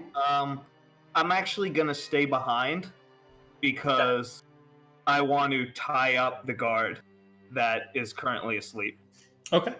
and I'm also gonna blindfold him. Do you have cloth or something to blindfold him with? I use the clothes that I'm currently wearing. You're wearing your nice clothes? He changed. All right, so I'm just imagining you just like ripping a whole string off your arm, or like just like the frayed end of your tunic that comes below the belt, just ripping parts Well, of I it off. imagine- imagine so mad. I'm in a jail cell, right? There's no like chains or anything that I could lock him to. He doesn't have any locks or anything. I mean, there's not chains outside of the cells. Okay. You know, Can I put there's him in a not- cell? Can I put him in a cell? It's the I real mean- question. I mean, you did just pick up the keys he was holding. Okay, now we're getting. So it's easy enough to try the 3 keys on one of the cells, and you can drag his body into one of the cells. Okay, I lock him in the cell, Okay. and Scarred is gonna be so confused because you guys aren't even like doing anything crazy, like stealing the archdruid. It's just he's just gonna have fallen asleep, wake up in a cell, and nothing's necessarily wrong. I'm going to quickly go upstairs to where I think Scarlet is, Mm-hmm. and I'm just gonna like talk to the air, and I'm gonna say, "Okay, Scarlet, I locked up the guy downstairs, but he's not gonna be out for long, so I'm gonna get out of here. I'm gonna leave the keys here on the floor for you. Make sure you give them back to the guy before you go. He won't see you. You've got an hour. Good luck."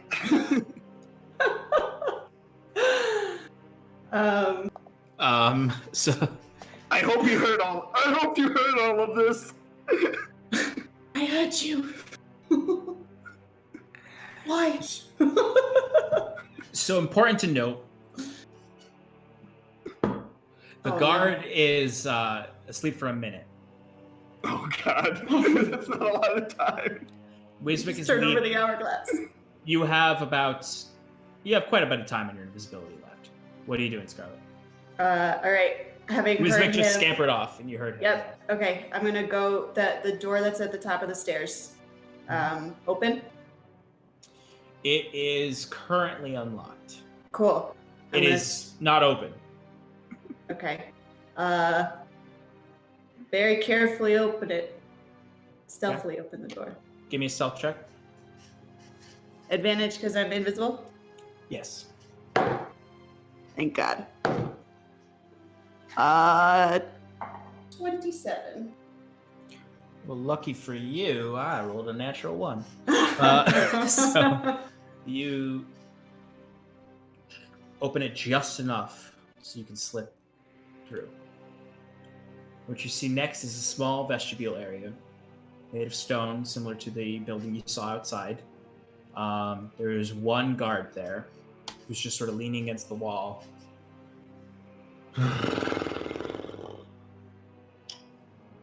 Seemingly not paying attention.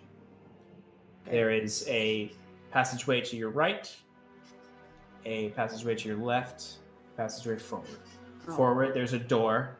To the left is a door as well.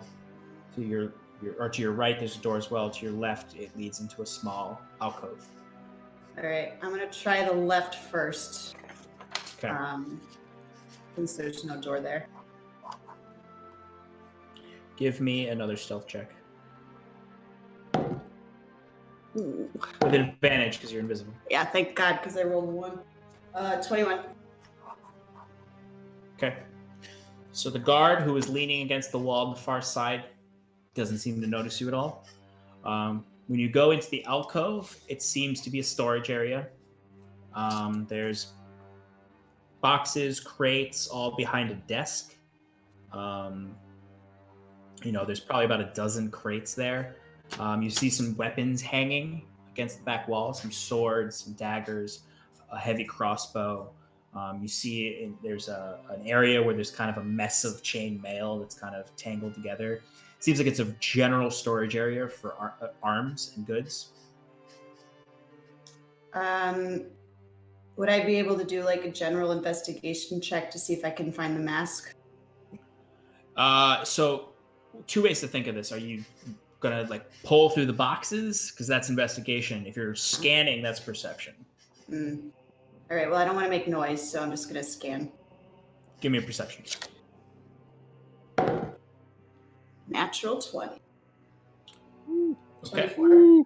So from that natural 20, what you can generally get from this is a space where they put the insignificant stuff they've collected. So like general weapons and armor from prisoners, or just things that they're keeping in supply. It doesn't seem like where they would keep a high profile prisoner's belongings. Okay. So I'm gonna go back out in the hallway. What door is that guard closest to? So if you're looking at it like a square, Mm-hmm. he is in this corner. So he's between the door that was straight across from you and between the door to your right. Looking through the hall now, you can see to the door that was to your right, and it looks as though it's that entrance on the outside that you saw. Ah, okay. All right. I guess I'm gonna go for that door in the center and try not to be noticed.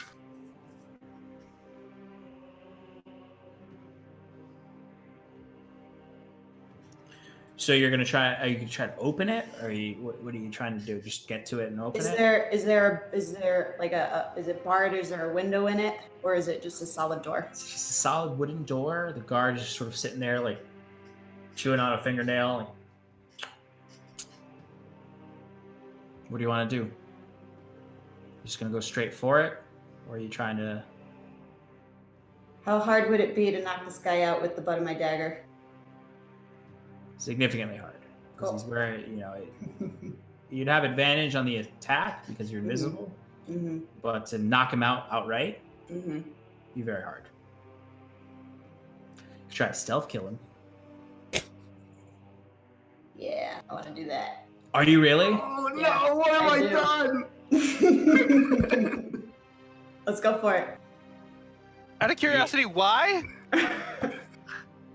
That's for Scarlet to know and for us to find out. True. All right. Or never going for find the out. stealth kill. Okay. So he is, from what you can see, he's wearing leather armor. Using my homebrew stealth kill rules here. Mm-hmm. So he's wearing leather armor, which means that you can use a piercing or a slashing weapon Okay. to do this. You need to roll a stealth check to get up to him. Mm-hmm. You need to roll a grappling check to cover his mouth, Mhm. otherwise he can scream. Mm-hmm. And then you need to roll an attack roll. If you successfully grapple him, you have advantage on the attack roll. Mhm. If you don't successfully grapple him, you have disadvantage on the attack roll.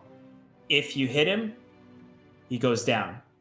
Then you roll a stealth check again to slowly bring his body down so he doesn't collapse. So let's take this one step at a time. Okay. Let's stealth up to him. Still advantage, right? Yep, you're invisible. 22. Some Elder Scroll shit where you just like, I'm gonna kill this guard. I don't care. Right, I need to yeah, go check these items and steal the pots. What was Get it? the 10 gold. 22. Okay, so you're right on top of him now. Give me the strength check for the grapple with advantage because you're invisible.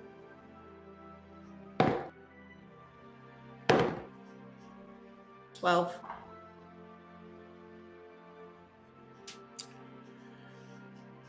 So when you go to grab him, your hands, you're not you don't quite have your footing.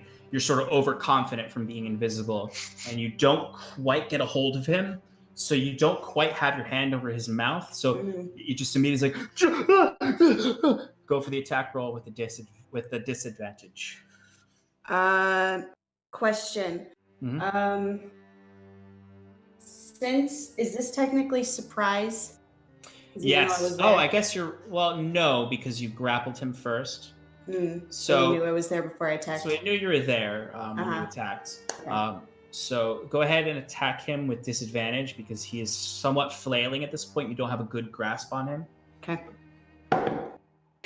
Oh no. No. No. Yeah. This Guess would have been who's so going back cool. to jail? Oh no, Scarlet. That would have been so I cool. think Kieran's just gonna leave the party. Signing out. All right. We need a dice jail. So do this real quick. Scarlet, roll initiative. Fuck! I did not plan this. I mean, this could be fine. She could kill could this be guy fine. real fast. It could be totally It fine. could be totally fine. Either way, they're finding a dead guard in their basement. It's going to put our whole trip on hold. It's gonna be fine. We just gotta play it cool. All right, Scarlet, what'd you get? Actually, 19. I'm just doing push-ups while reading a book. Yeah. I really like to imagine that. Like you have the book like right there. And you're Yeah, like, it's just open, and I'm just like, Scarlet, what'd you get? But What'd you get? 19. 19. All right. So, Scarlet, you are currently behind this man, kind of loosely holding his, like grabbing his hair with a dagger at his neck, just fumbling because he's struggling in your arms. What do you do? Gonna try again. stab him in the tongue. Stab him in the tongue so he can't Roll. yell. Roll to attack. stab in the tongue. Now, would I have? What if it advantage tastes because good? He has not attacked yet. Is that what we're saying? How do you grab it?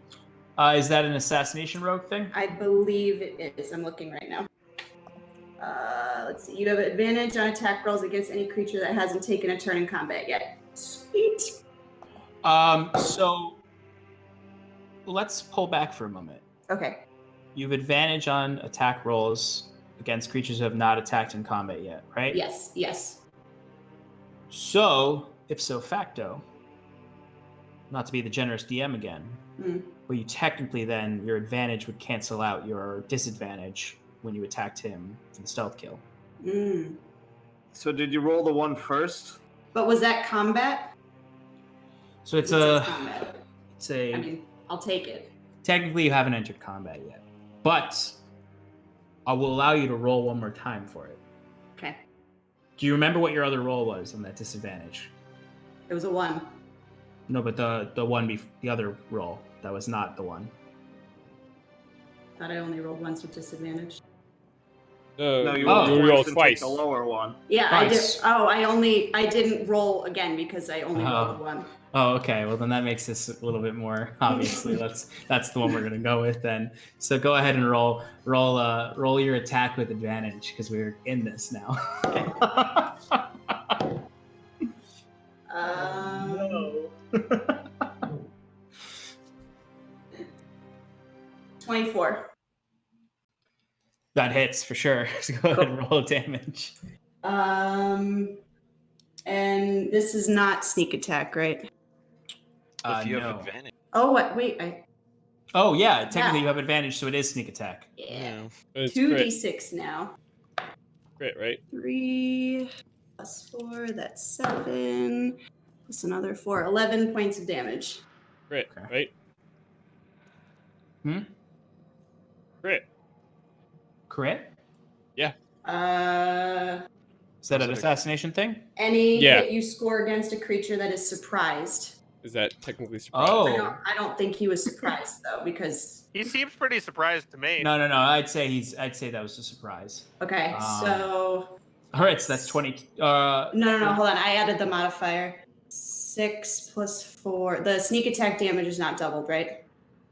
No, Sneak, it is. sneak No, attack it is. Any roll damage is doubled. Any rolls, the dice You rolls just are don't add the damaged. mod. Modifier. Right. All right, hold on. 6 plus 8 is 10 plus 4. 14. That doesn't. Yeah, I rolled a 3. What's your modifier? three. What Plus is your 4. modifier? Plus 4. Plus 4. So Yeah. take 4 away from 11 is 7. So Yeah. 14 is your. Yeah. Okay. 14. Yeah. So 14 plus 4. So it's 18 points of damage. Yes. Woo! Bringing him down. Math. He is. So, Scarlet, having fumbled and sort of like your hands clasped in this guy's hair, and he's screaming a little. A little. and you have a dagger, and you sort of bring it right into his clavicle right here, and you just feel it just like pierce deep in there, and he just screams a guttural scream as he takes a shit ton of damage. As he shits himself. As he almost shits himself. Is there anything else you'd like to do on your turn? You still have your bonus action and your movement. Bonus action, I'm going to take out my dagger with my other hand. Stab him. Go for it. No. 11. Just misses. Damn it. So you have the scene for anyone looking, which is no one, is you have a dagger in this guy's clavicle. You let go of his hair. You're holding him by his clavicle with the dagger. You go to pull another dagger out, but he lifts an arm up, and you're just sort of coming around, and sort of like it's that like getting close to his neck with it, but pulling back. So he's gonna have a turn then. That means bring it. So you see, he sort of like pushes you off of him. Your blade rips out of his clavicle. He sort of screams a little bit more as he turns around and pulls his short sword and goes for a swipe against you. What's your AC? 15. Oh, just makes it with a 16. Does he have disadvantage because I'm invisible? You're not. No, you're not invisible. Oh, that's right. It dropped. Okay. Did not think this through. All right, so that is 4 points of slashing damage against you. Big deal. As his sword comes across your hauberk, your chest piece, and sort of just shallowly pierces through it, and you feel sort of that scratch against your chest and a little bit of warm blood leak inside of your armor. Your turn again. Okay. Swiping again with the dagger. Okay. 19. Okay, how do you want to do this? Because you'll kill him with your modifier. Okay. I'm gonna slit his throat. Okay.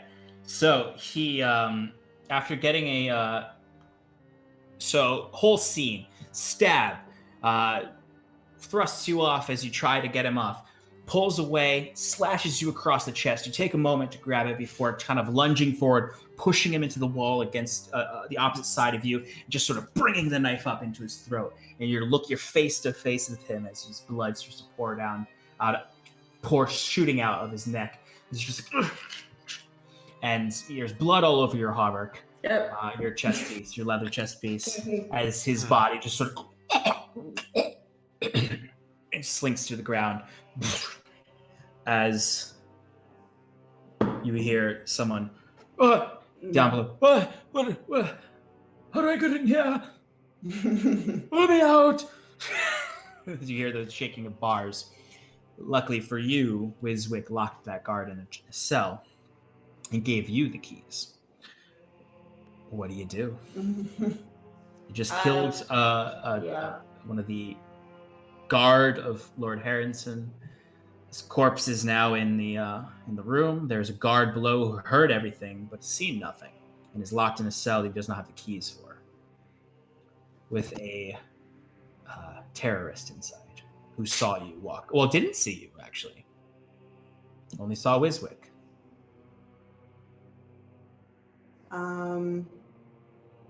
Do I hear anybody else coming? Did he alert anybody? Give me a perception check. Probably not. 9. Hard to tell. All right. You at the very least know the guard below knows that something happened upstairs. He heard the screams. He woke up in time to hear some scuffling, heard the screaming of the guard. But beyond... Wait, could I possibly, because I wasn't here, would it be possible if Wiswick, before the spell was about to end, could he have tried to cast sleep on him again to give her an extra minute? Or is it like, because I don't know how much time I had to like throw him in there and give her the keys. Like I might have just been like right on the edge there anyway. I would say, based on the time that it took her to do things, and based on the fact that you probably would have cast it again on him, I would allow it. Because also combat, 6 seconds a round. We only did 1 round of combat. I'd say I'm going to roll for it. Not because of your spell, but because of the guard's screams. Magical sleep will not wake up from noise. Good call. So, perception check wise, you hear nothing downstairs then. Well, all I have to do is roll over his health. Oh yeah, let's do the roll real quick first. And this is not at level 2 because I'm out of 2 slots, so I'm only rolling 5 dice instead of 7. You could still make it with that. All right, 9, that's 18, plus 1 is 19. 19? Yeah. It's not enough. All right, well now I'm caught too. So I'd say, Wiswick, you have a brief moment to escape because the spell hadn't worn off by the time you started casting it again. Oh wait, no, because it's concentration. You're reconcentrating on the second one, so no. No concentration on sleep. Oh, there isn't? Okay. No. Then I'd say, Wiswick, you have enough time to get away before he wakes up. But he will be awake for as the guard upstairs is murdered. But there was enough time for you to escape Wiswick, though you did know that your second attempt did not succeed. Shoot. I tried. So Scarlet, you're in a room. There's a bunch of shit behind you. There's a door to your left and a door straight ahead. What are you doing? Really, really quickly. Door straight ahead. The door that you originally were trying to get through? Yep. Okay, so that's the one to your left, just the way you're facing. It's fine. Okay. Are you trying to... It's locked. Do you want to try to quickly get in there? Really quickly. I gave her the keys. Did you check the keys? Did not. Do you want to check the keys? I want to check these. One of them unlocks the door. Great. Fabulous. The door swings open, and you see another iron gate with what appears to be more sensitive items. Cool. There's not as many items back here. You see, there's. It looks like a lot of the stuff they picked up from the temple. Okay. Upon quick scanning, can I see the mask? Give me a perception check. Oh, god damn it. Got a 1. How long do you want to look? How long do I want to look? Just like 5 seconds, really quick. And you don't see the mask. All right. Do any of those keys open the gate? You could try. I would like to try. One of them does. Okay. All right. So the lightning speed. Going in, like investigating, looking for the mask. Go ahead and roll an investigation check. 16. Okay, so sort of like tossing things around, you picking up just sort of like weird tapestry from the Archdruid's place. You pick up a strange bag that feels like it sort of has a few, maybe some relics in it. I don't know, maybe a book. You throw that aside. You pick up just a bunch of random things that none of them matter to you. But then at the last moment of looking, you see underneath what you've moved around. That same strange wooden mask, pale bark, petrified bark that you saw before. Cool. Is it small enough that I could put it into my bag? Yes. Great. In my bag. Okay. Now when I brutally murdered that guard, you said the blood got everywhere, right? Yes, you're covered in blood. Great. If I were to take my armor off and put it away, would that do anything? Would that decrease the amount of blood that's on me? Arguably, yes. Yeah, if you took your armor off, your leather armor, you would. That's where most of the blood got on. Any other blood kind of got on. Is small enough that you could conceal it, but the armor is primarily where the blood sort of sprayed down from the guy's neck onto your armor. All right, I'm just gonna take it off really quickly, shove it in my bag, and then I'm gonna walk back down to I'm gonna walk down to where that other guard is in the cell, and he's awake now, right? Yeah, he's staring at you. Okay, great. And I'm just gonna can I kind of I have the keys. I kind of want to like throw them so that it looks like that they were dropped, so that So you're gonna walk back down to the cells that you came from. Yeah. Okay. You're not invisible. Yeah. No, I know. There's the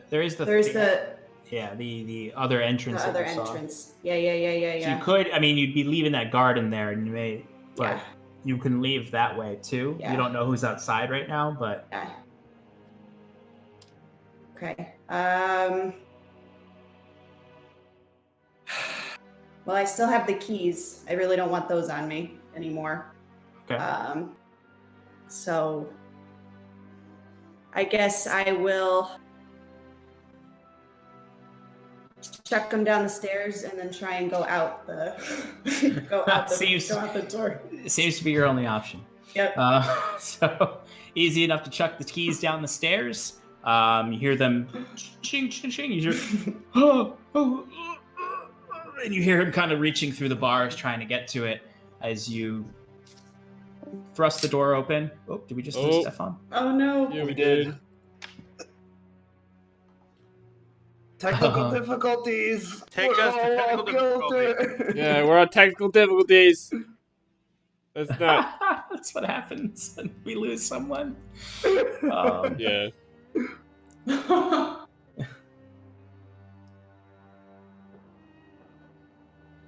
Are we offline right now? No, we're not offline. I mean, just hold on one moment. Technical difficulties thing back on. Hey everybody in the chat, what's up? How you doing? Alex, could you just say something in the chat real quick? I know what happened? Just saying, You drop internet or your computer? Lost Stefan for a second. We'll be back in a moment. Yeah.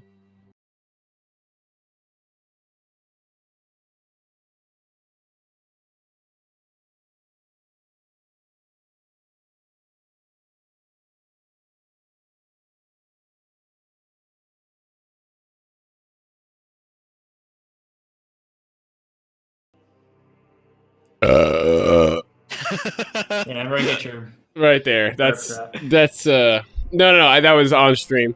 Yeah. Wait, are we back? Yeah. Oh, yeah, now it's good. Oh, now it's good. Okay. Sorry about that, everyone. We had a brief technical issue, but we're back in. So Scarlett, you threw the keys down, burst out the doors. There's no one there.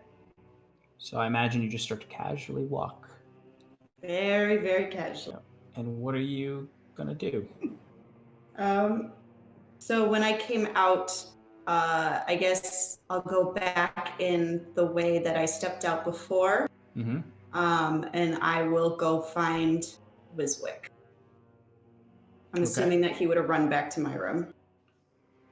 All right. So you, after a little bit of time and sort of very casually walking through the Great Hall where there's several workers, too busy to notice that there's little trims of blood on your cloak, you go directly to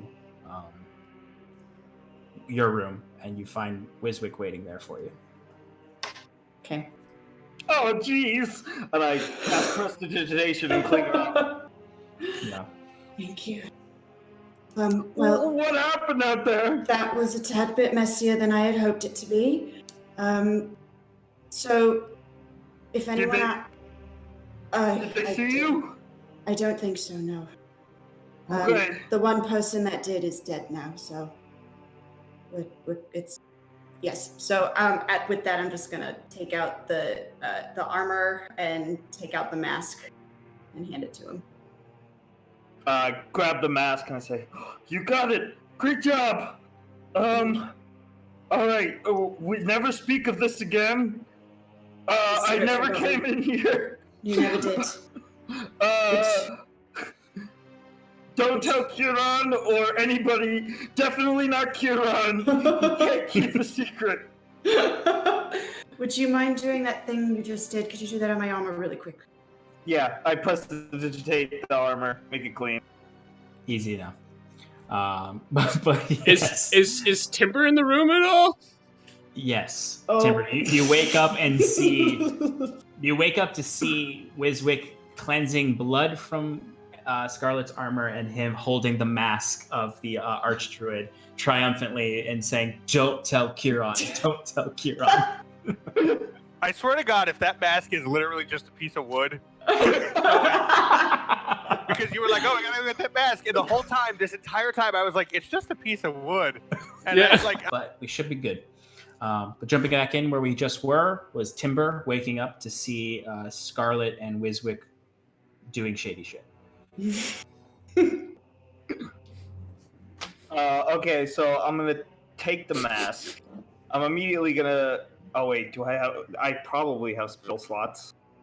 Hide it very well, Wiswick. I have a feeling that once they find the guard that was in there, they're going to know something's up, and I bet you they're going to do such. So if you have some sort of way to make it disappear. I'm going to cast Detect Magic on it, non-ritual. Like I'm gonna actually cast the spell. Okay. So the mask is somewhat magical. There is a magical aura around it.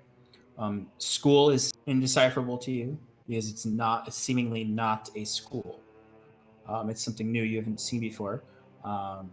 It's not within the colleges that you're typically aware of. But it definitely is magical. You just see like his eyes blow up, like he's like completely enamored by this thing, like like as if it just like hypnotized him. He's just staring at it, and he's like, This is unheard of. This mask, it has properties I've never seen before. Oh, just like you said, you wanted to research it more. Yes, you've done a great job. I'm sure I'll learn a lot from this. I'm very glad. You're very smart. Yeah, and you're very sneaky. And Well, murderous. And murderous. Shh. I mean, it was for the pursuit of knowledge, right?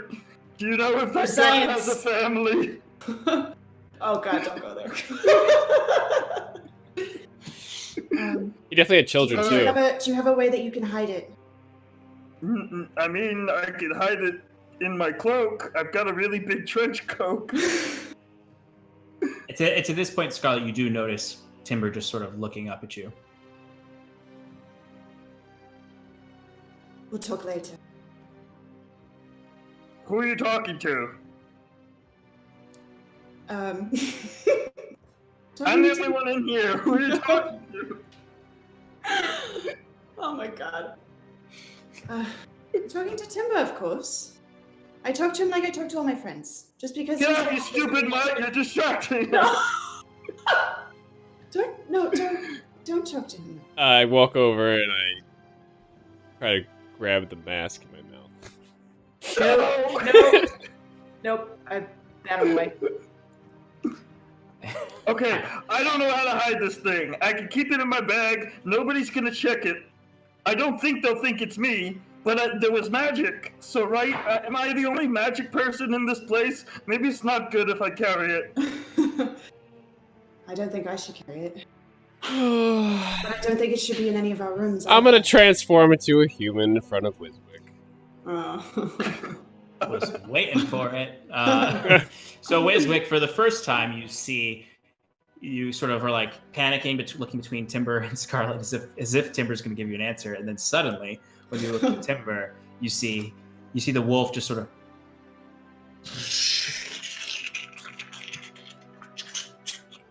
and the humanoid form of Timber appears before you from the wolf. Give me the little mask, little one. I think Wiswick's first reaction would be to scream and run out the door, but he knows that's not a smart idea. So instead, he's just staring at you with the mask in his hands, and his hands are trembling. No, he just runs in a circle, and then just turns around, and he's like, ah! Yeah, you run to the door, notice the mask in your hands, and turn back around and just I got one hand in my mouth, and the mask is in my other hand, and I'm just running around. It's all right. It's all right. It's all right. It's all right. I hold out my this. my beastly hand to give it here. That's actually the best thing we have. You can give it to him. They won't be able to find it on him. I toss the mask to him. Catch it. Yep. Put it in my pocket. So you notice, Wiswick, as you're looking, that the mask just sort of goes into one of his pockets, and it doesn't seem like the pocket is necessarily big enough for the mask, but it slips in easy enough, and mask is nowhere to be seen. All right. So I look over he's at. not gonna eat me? No, he's not going to. No, I'm not going to eat you. See? I am a good boy, remember? There was literally no more ominous comment that you could make. I am a good boy. Good boy, remember? I look over at oh my god, I look over at Scarlet.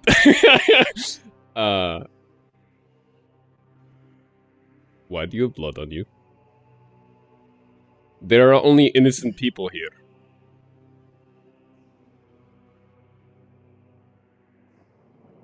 All in the pursuit of knowledge.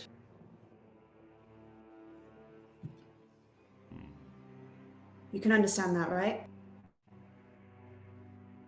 I think Wiswick, still shaking, is gonna slowly step in front of Scarlet and just say, I'm sorry, big scary Timber. It was my idea. I didn't mean it to turn out like this. It's not your fault.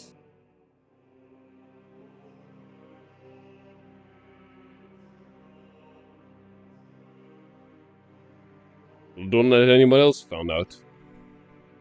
No, as far as anyone knows, we know nothing.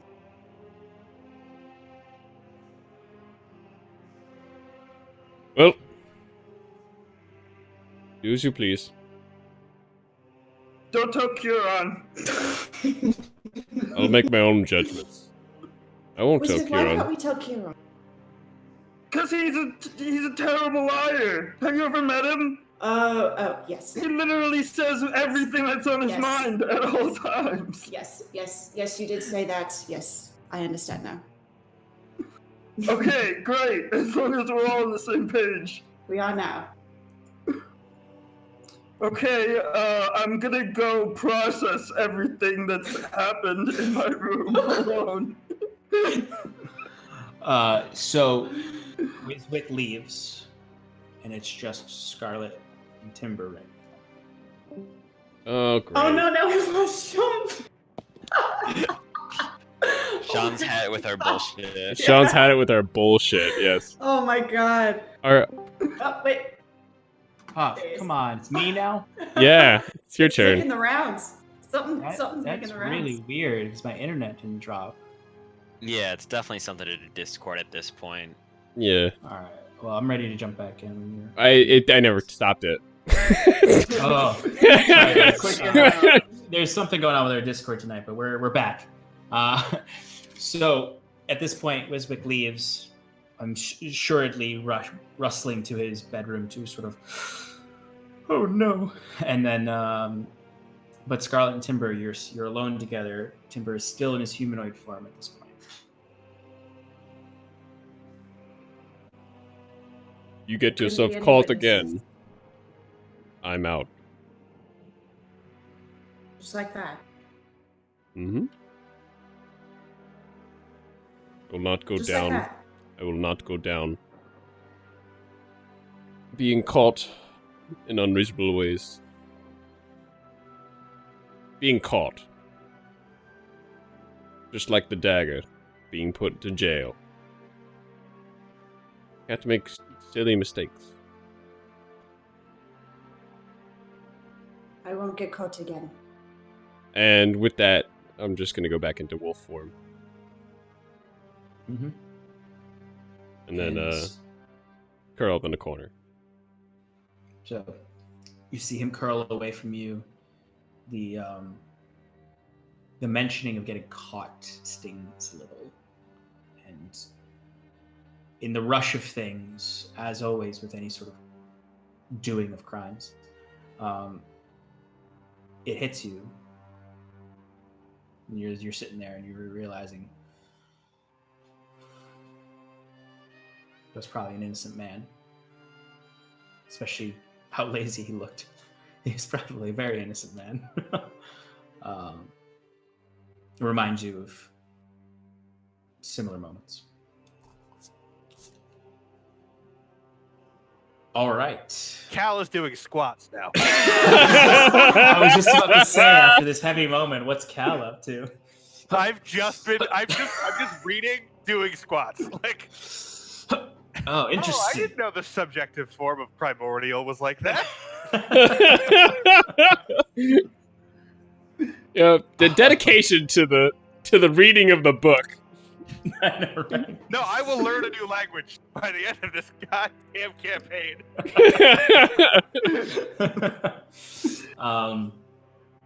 So at this point, I'd say everyone's sort of back in their rooms, done their respective exploring, for better or worse. DM just says, "You've got 4 hours to do whatever you want," and yeah, and a lot of things. Yeah. By this point, it is getting close to nighttime. I'm gonna wash off, mark my place in whatever language it is I'm learning, and which we should probably discuss. And yeah, we will. Wash off and start getting dressed. Okay. I imagine everyone's kind of in their own way getting ready at this point because we're approaching the feast hour. It's probably about 5:30, 6 o'clock at this point. Sun is at that golden hour at this point. Is there anything anyone wants to do before you reconvene before the feast? I'm gonna take as many selfies with the light as possible. Oh yeah. Hey. Wow, that really annoyed him, huh? Wow. No selfies for Cal. Copy that. Well, we're having a bad night, everyone. And we're sorry about it. Are we? I'm not. I'm not sorry about it. Shit. Okay. Farmers are doing. Is everybody stocked up on water? You gotta keep hydrated. Keep on drinking. Gamer in real life. I don't know, both. I would be remiss if I didn't say check out Two Dungeon Masters, a podcast on Spotify, and follow them on their Instagram at Two Dungeon Masters. Yeah, they're great. And on Twitter at the 2DMs. And if you want to get a little bit more of Curon, you can follow him at the Stephnator. And I stream. I'm a cam boy. You ever looking for that kind of entertainment? He Can we wears buy some only Game god Boy- pieces and plays Game video of Boy games. Power Water. Exactly. While we're plugging things, check out my friends at the Gecko's Games Cast on Spotify. All right, how many things do these people have to check out? Because now there's an overwhelming list. On a real note, the Two Dungeon Masters. Yeah, on a real note, that's really- yes. Yeah. Yeah, they're good friends of the cast, of the pod. Oh, Whatever this is. The Wait, pod? Can they hear us, or are we just fucking? Oh, doing they our- can hear us. Oh, good. I'm glad everyone can hear us. I'm gonna I'll sing a song.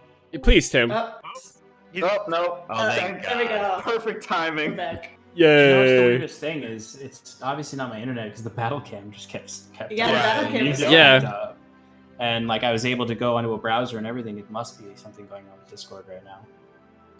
Damn you, Discord. Damn you. Sorry Maybe about we can that, actually guys. get to the feast. Maybe. Actually, Maybe. Kieran, before we do that, can Kieran wax Kieran- poetically for an hour or two? I would like To to himself. hear exactly what Kieran's been saying to himself while all this is happening in his room, thinking about his In conversation. real time. It was In about real to real- start, so we need. Yeah. Huh. I wonder what's for dinner. Oh, nice. I wonder what's for. Did Kieran just go on Grubhub? What are the Yelp reviews for Lord Harrington? Yeah. Anyway, you've all kind of had a moment to freshen up in whatever way. Though some of us a little bit more shaken than others, but if you would like to reconvene before the feast, you can. I would like to go to Kieran's room. Yay. This is great. Hi, everybody. Me. Your old Timber. Just dealing with some, technical crap. Because, Discord's great today. Don't know why.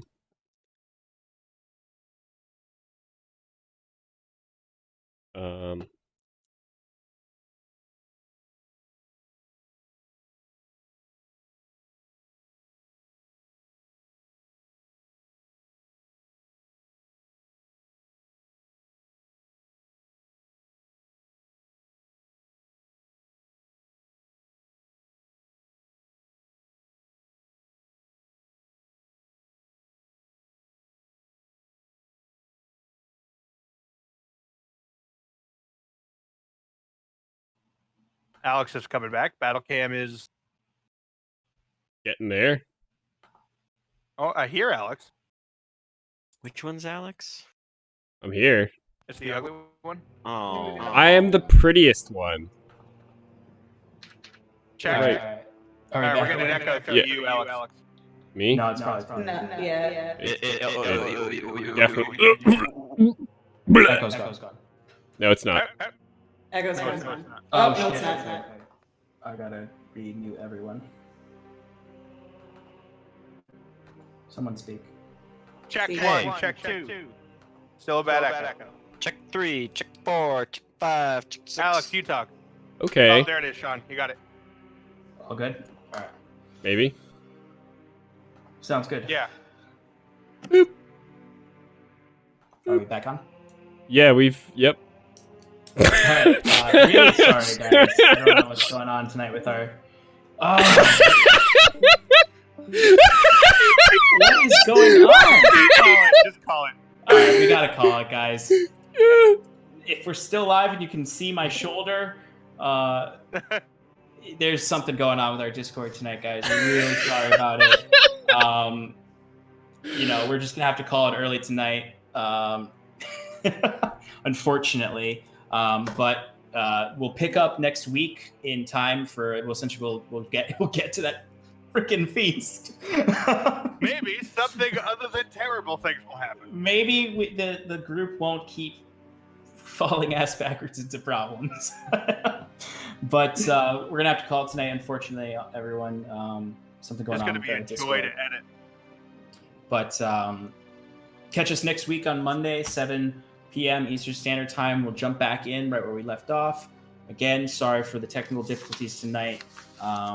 We'll try to avoid these difficulties in the future, whatever's going on with our Discord. But Cal didn't roll once.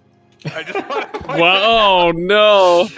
we never really got a chance to go and do I anything with didn't, Cal. yeah, 'cause no, I pretty was ready to go. Let's go to this feast, man. Oh, that's it. But unfortunately, looks like we're gonna kind of have to call it tonight, and we'll see you next week. Please check in again, and we'll have a good time next week in Paradise. Thanks for joining us. Have a good night. Thanks, you too. Love you. Wait. We love our viewers. Oh, yes, we do. We love our viewers. How about for you? you? Oh. Oh.